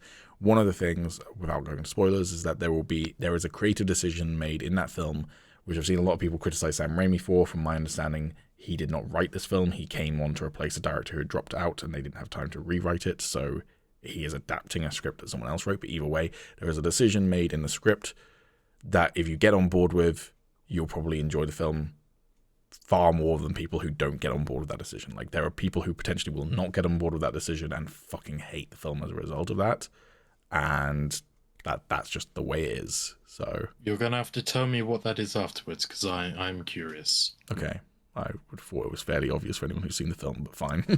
I mean, there's a couple of different things I think it could be, or at least one thing I think the most. But yeah, if it is what I'm thinking, it's probably the thing I enjoyed the most. Yeah, I would just like to go back to what I said last week on the podcast, which is I was skeptical because, like, obviously I'm not a huge fan of the Sam Raimi Spider-Man trilogy. Because you're wrong. I've made that's up for debate. But I personally just don't get on with them as well as I have done with like the Tom Holland trilogy. And it was difficult for me to kind of see how Sam Raimi's style would fit into Doctor Strange, especially because, you know, in the early days of the announcements for Doctor Strange Multiverse of Madness, they kind of said that it was going down more of like a horror route. And as someone who doesn't particularly like horror, just because I find it kind of boring, I was very skeptical about it. I am pleased to say that I was proven wrong, because I absolutely loved the movie. I came out of it just thinking, like, holy shit, I can't believe I actually enjoyed that. I was going in so negative, which I usually try not to do, because, you know, I want movies to be good, but this one particularly was just like one of those movies for me was I really can't see myself enjoying this, especially because I didn't particularly like the first Doctor Strange. And so coming out of it, I was like, holy shit, this just like blew me away. But this is why I advocate for not getting overhyped for stuff and only watching the first trailer and stuff, along with not wanting to get spoiled from trailers, is if you go in with low expectations, then basically, unless the film is shit, your enjoyment of it can only increase from your low expectation. That was my exact experience with Solo, was going, I don't think that a prequel about Han Solo with a different actor is ever going to work, and the trailers didn't really win me over, but my mum surprised me with it as a birthday gift, going to get to see it in IMAX, the only film I've seen in IMAX, and it fucking floored me. And I think part of that is probably why it's my favourite Disney Star Wars film, is because I went in with such low expectations, and therefore it blew my expectations away, versus if you go in with pretty high expectations, even if the film lives up to those high expectations, that means that it was what you expected, which is not as good of a feeling as, whoa, that was so much better than I expected, sort of thing. That's why I was terrified to go see the Batman, is because I was so fucking hyped for the Batman. I was like, in my head, I was like, I think this looks like the perfect Batman film, so if it isn't the perfect Batman film, I'm going to be so sad. And then it was the perfect Batman film for me, so it was alright, but... I think that's a difficult mindset to have, though, because I know, like, when I was younger, I there's still a lot of people that feel this way and act this way, and when I was younger, I'd go into films expecting them to be bad, and then I'd kind of like lie to myself throughout the movie that it was still bad, even though it probably wasn't. And like, it's basically just being a contrarian. Like, nowadays, I'm willing to admit when I've been proven wrong, but there are some people out there that go into a movie hoping it's going to be bad, which I think is a terrible mindset to have. And I know a couple of people like that, and like they before a film's even come out, they're just saying stuff like, oh, I'm not going to go and see that, like it you know, it's got terrible reviews, like it's rubbish, you know, and like the film's not even come out yet, and you're just like, well, what is the point in having such a negative like feeling towards a film that you've not even seen and haven't given a chance? It's like, you're hoping it's going to be bad. Why would you hope for that? You should hope that everything you want to see or play is going to be good, because otherwise you're just ruining it for yourself. So the difference in mindset there is between hoping and expecting. Hoping that something is going to be bad means that you want it to be bad. Expecting it to not be great is a very different mindset. Also, completely off topic, Tommy, when you lean forward and just the first line of your hoodie is visible, it just says official man, and I appreciate your hoodie going, this man is an official man. That is what it says. Yeah, but then it goes on to say other stuff. I'm just saying I find it funny that it's like labeling you as an official man. Man official here. Oh, okay. I can't remember their own company name, got it. Yeah. But yeah. It's also not a hoodie. Oh, okay.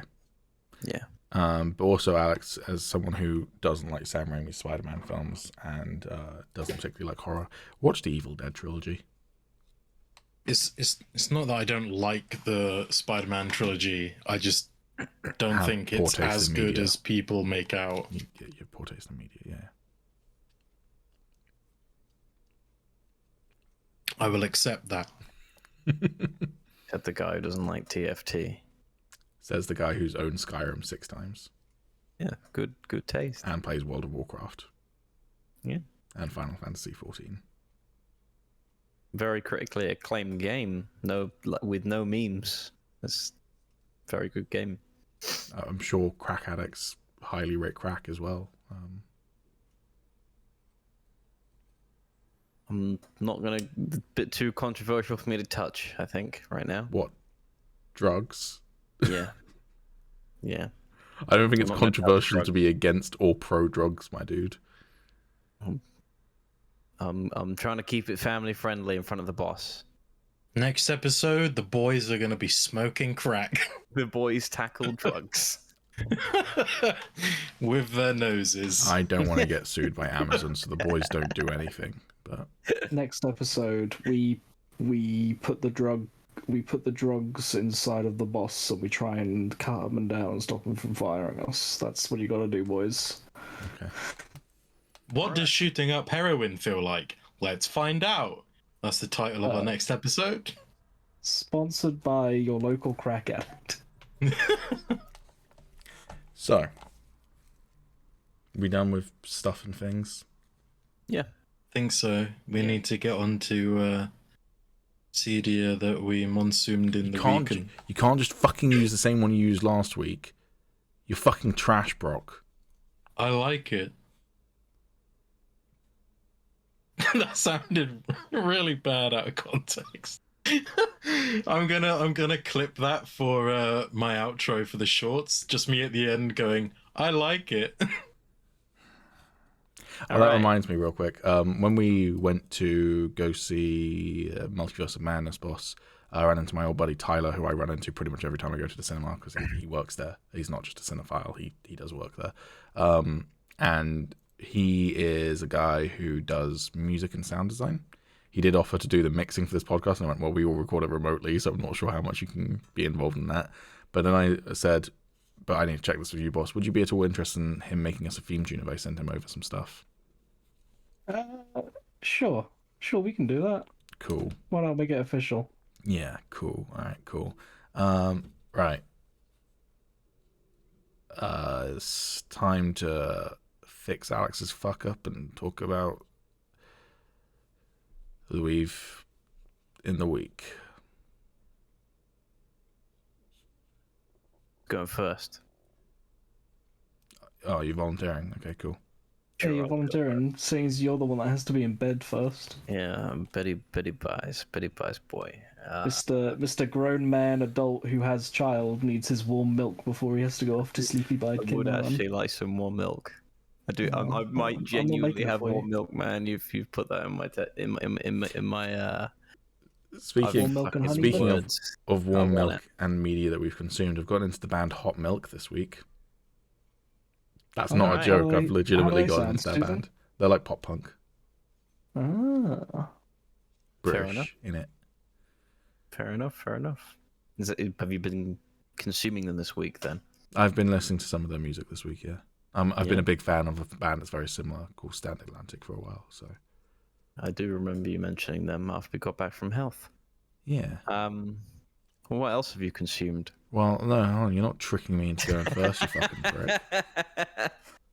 That wasn't even going to be something I was going to mention, but we got onto the subject of warm milk, and I thought that was a little bit funny. But okay, well, obviously, Doctor Strange, which we've gone past. Been playing a game called Eco, pretty good. It's a survival game where you got to work as a community to stop a meteor hitting the Earth in 30 days, real time. Pretty cool. What else?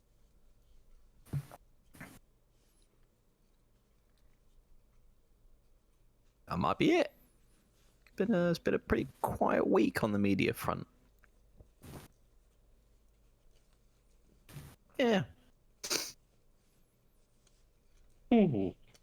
Alex, you're next. Okay, I am next, I guess. Pardon me, I did a burp. it wasn't audible, so now you just outed yourself. Oh well, it's a bodily function that I can't control, so get over it. Hashtag cancel Alex. Sure. I mean, not really famous yet, so I don't think it will have much of an effect, but I mean, could get famous off of that, being cancelled, and then I make some shitty, like, documentary just doing random shit and being like, this is my life after being cancelled. This is why the podcast lasts 3 hours, is because I make one quip at Alex and goes on a tangent for 5 minutes. I've really only watched 2 episodes of the anime Fairy Tale, and that's about it. Pretty good. I am excited to watch more later. Is the title called the anime Fairy Tale, or is it an anime called Fairy Tale? It's called Fairy Tale. Okay. The latter, yes. Yeah, it's pretty good. Yeah, it's also been a slow week for me. Callum, are you doing Morse code with your phone? No, I'm just flipping it. I just thought I'll be annoying for you when you're editing and you just see me doing this on my phone. I mean, it's not annoying, but I just feel like you're sending a secret coded message to the audience, like, help me, I'm under duress No, right now. No, I'm just flipping out about. My dad, who I always forget is Scottish, has a gun pointed at me, forcing me to do the podcast right Please now. help. I have just noticed you've got booze on your bedside table. No, Is that not I booze? don't drink. No, That looks a lot like booze. No, I don't drink. He's the boss. He can do what he likes. I mean, fair, but I'm going to zoom and enhance to check whether that is a bottle of booze or not. Okay. Well, it's not, so. Okay, boss. Whose turn is it? So, It's yours. I Was Alex done? guess. I feel It's your turn now. The boss has spoken. I feel that the problem with all four of us being on here is Callum and I seem to be matching the same awkward silence vibe.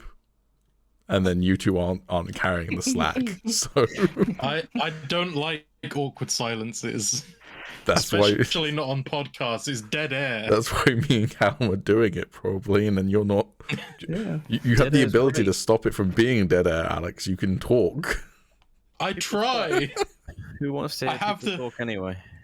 I have to actually come up with something to say. I mean, I can just babble if you want.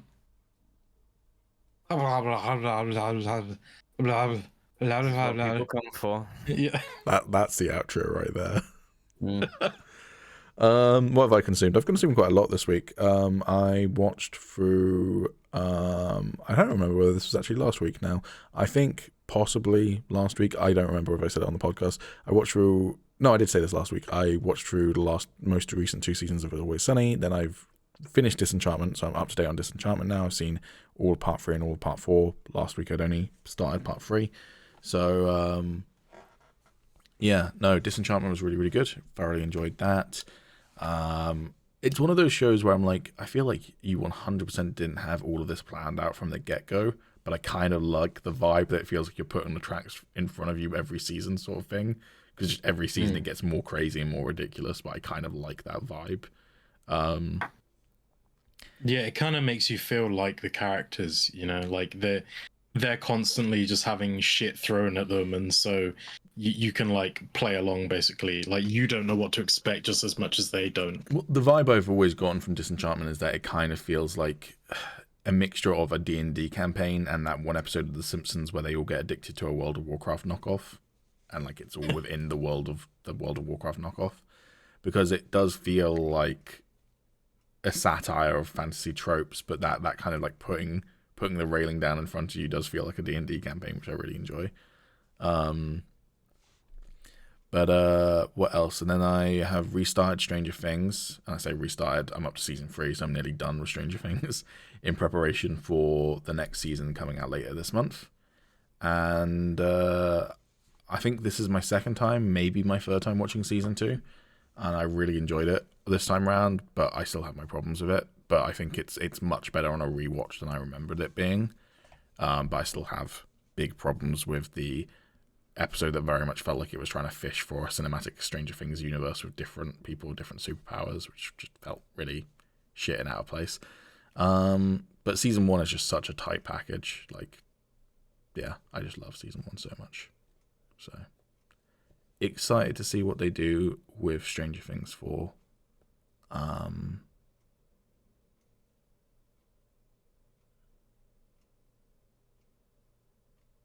Big boss.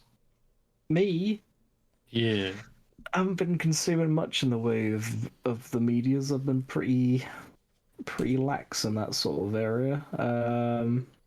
Seen you've been playing a lot of Total War, Warhammer 3.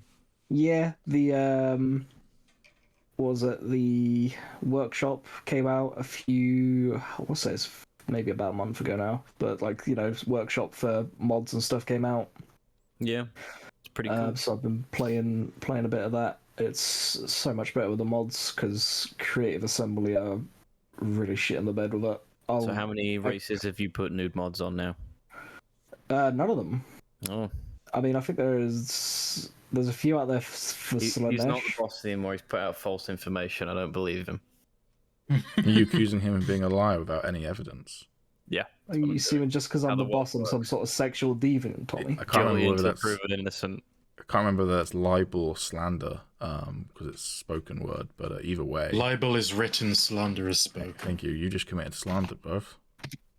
Yeah. I have to speak to HR about this one. You better not be hiring Amber Heard's lawyers. That's the only reference I'm going to make to what's going on over there. But Yeah, anyway, so I've been playing through some of the mods that just make the game a lot better, so that's been quite fun. Yeah, I've just been gaming, really. Also been playing Wingspan. You guys probably won't like it, but Never heard of it. it's originally a board game, and it's like a strategic victory point based board game where you got to get the most points. But it's all about different like species of birds, and they have like unique effects, and you create like your own habitat and shit. And it's just a really chill game. So Alam's favourite bird is the one with a minigun. no, that's not it, I'm afraid. it's nothing like that. No. That's you made this weird now, Alex. I feel like I've been seeing you play another game lately. Thinking, I know that game. That's a good game, but I cannot remember what it was. Destiny 2? No. Mountain Blade Bannerlord? Mountain Blade, that was it. I've been seeing you playing Mountain Blade. Yeah, I got back into it. I was going to download mods and I realised I need Nexus, and I just couldn't really bother to sort it out, so I've just been playing it vanilla. Fair. I've not played that in ages. Neither have I. I do need to go on and see what they've done with it. Yeah. Oh, Tom and I played Valorant yesterday as well. I did play that. You downloaded the super secret Chinese spyware. Yeah, I don't think I'll play it again. It's just CS with a reskin, and fuck CS. I prefer CS over it. I'm not a fan of the abilities. I prefer the guns in CS. Question. Yeah. Why are you guys calling it CS? Counter-Strike. Is literally Yeah, one but extra syllable It's and sounds better. yeah, because there's Counter-Strike Source and there's Counter-Strike Go. Yeah, if they said CSGO, I'd be fine with it, but like CS Yeah. just sounds weird on its own, particularly when Counter-Strike's one extra syllable. It's what the kids call it, innit? No, it's not. I don't think the kids call it anything because I don't think the kids play Counter-Strike anymore. They play Valorant and they call it Valo. So, Do they actually call it Valo? Not a fan of that one. Also, real quick, I forgot to mention during media that I've consumed, I also started back up Divinity Original Sin with my friend Lily. We literally started streaming it last Friday. If we'd waited 2 more days, it would have been exactly a year since the last time we played it, and then we both started having like technical issues and stuff and couldn't play it for ages. So it was an entire stream of us just going, what were we doing? Like, we're in the middle of like 8 different quests in a village, and we're just like, I think we were undercover. Alex and I have restarted that game so many times. We remember, didn't restart it though. In between. We're in the middle. Yeah, I I think remember we're the near last- the end. I can't remember whether it was the last time we streamed it, but I remember when you were streaming it, and I remember you were throwing barrels during a fight at each other or something. I remember you were throwing barrels. I don't think you can do that during a fight. You might have been seeing us playing Baldur's Gate 3 when it was me, Alex, and Samo, maybe. No, I remember there You can move barrels something was outside of involved. combat, but in combat, I don't think you can move them. I remember something was involved, and there was lots of fire. Yeah, that sounds about during right. a certain fight, Yeah, that sounds about right. and I believe it was restarted. But yeah, I remember watching some of them. It was a good time. They were good times. And when we finish it, we'll probably move on to Divinity 2. Also, just before we kind of wrap up, Samo, who is a good friend of the podcast but refuses to be on it because we haven't invited him. I have. Okay. How dare he not come on when we don't invite him? Exactly. He knows that there is an open invite. Doesn't. Well, I prefer to make the audience think that he just isn't invited and therefore hasn't shown up like a rude person. Because that's what Tommy did, is he just showed up one day and latched himself onto the podcast. We didn't even know Tommy before this. Actually Yeah. gave He him was the just some job as a male stranger. person, but But just Your Discord leaked online, and here I am. Samo just posted that Ahsoka has apparently started filming today, the TV series on Disney Plus. And what I'm noticing from the photo is that it's a chair, like a film set chair with the word Ahsoka on the back of it, with a very particular looking black cowboy Stetson. Isn't that not just the Filoni hat? Dave Filoni's hat. Yeah. I was going to say, isn't it not just the Filoni hat? Yeah, I was just trying to like hint at it, but then Alex looked very confused, so I thought I should confirm. So that seems to indicate that Dave Filoni is at least on set, if not directing, potentially, because it is kind of... You look at that chair and it is just a set chair, but you think director's chair when you look at that chair, so... Excellent. Mando Season 4. Can't wait. I mean, quite possibly, honestly. Well, no, actually, that's Kenobi, so it's Mando Season 5. Actually... Yeah, because they haven't started filming the next actual season of Mando yet, have they? So the Ahsoka will probably come out before then. I don't know, is the answer to that one. But yeah. Cool. Is that everything? I think that's everything. Yeah. Would you look at that? So, Big Boss, who's going to be wrapping up the episode? Need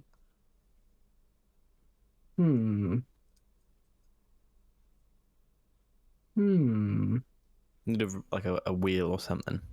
I don't know. We could I feel literally like create a digital wheel right now. It Yeah. wouldn't take very long. Yeah, let's do that. Let's whatever takes more time, so Tommy takes longer to go to bed. More dead air. That's what you want. Yeah. More dead air. Yeah, I do actually, because I feel like that's integrable. That's like a feature of this podcast is 80% dead air.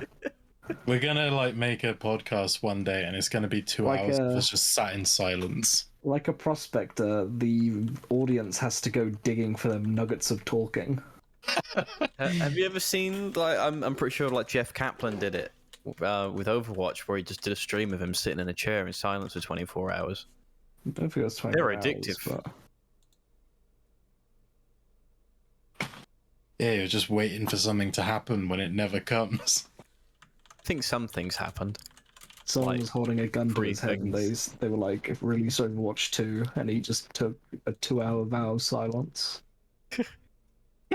Fucking Overwatch 2.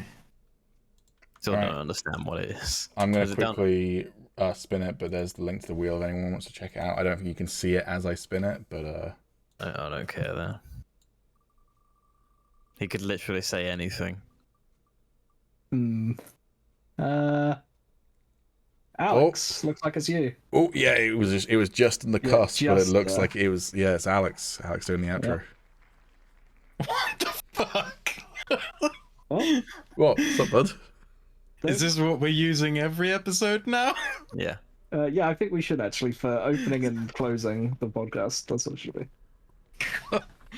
All right. Well, I have been given a That's okay. job. I'm also going to use this for 1 second. Where is it? Right, I need someone to do overtime tonight. I'm just going to spin the wheel.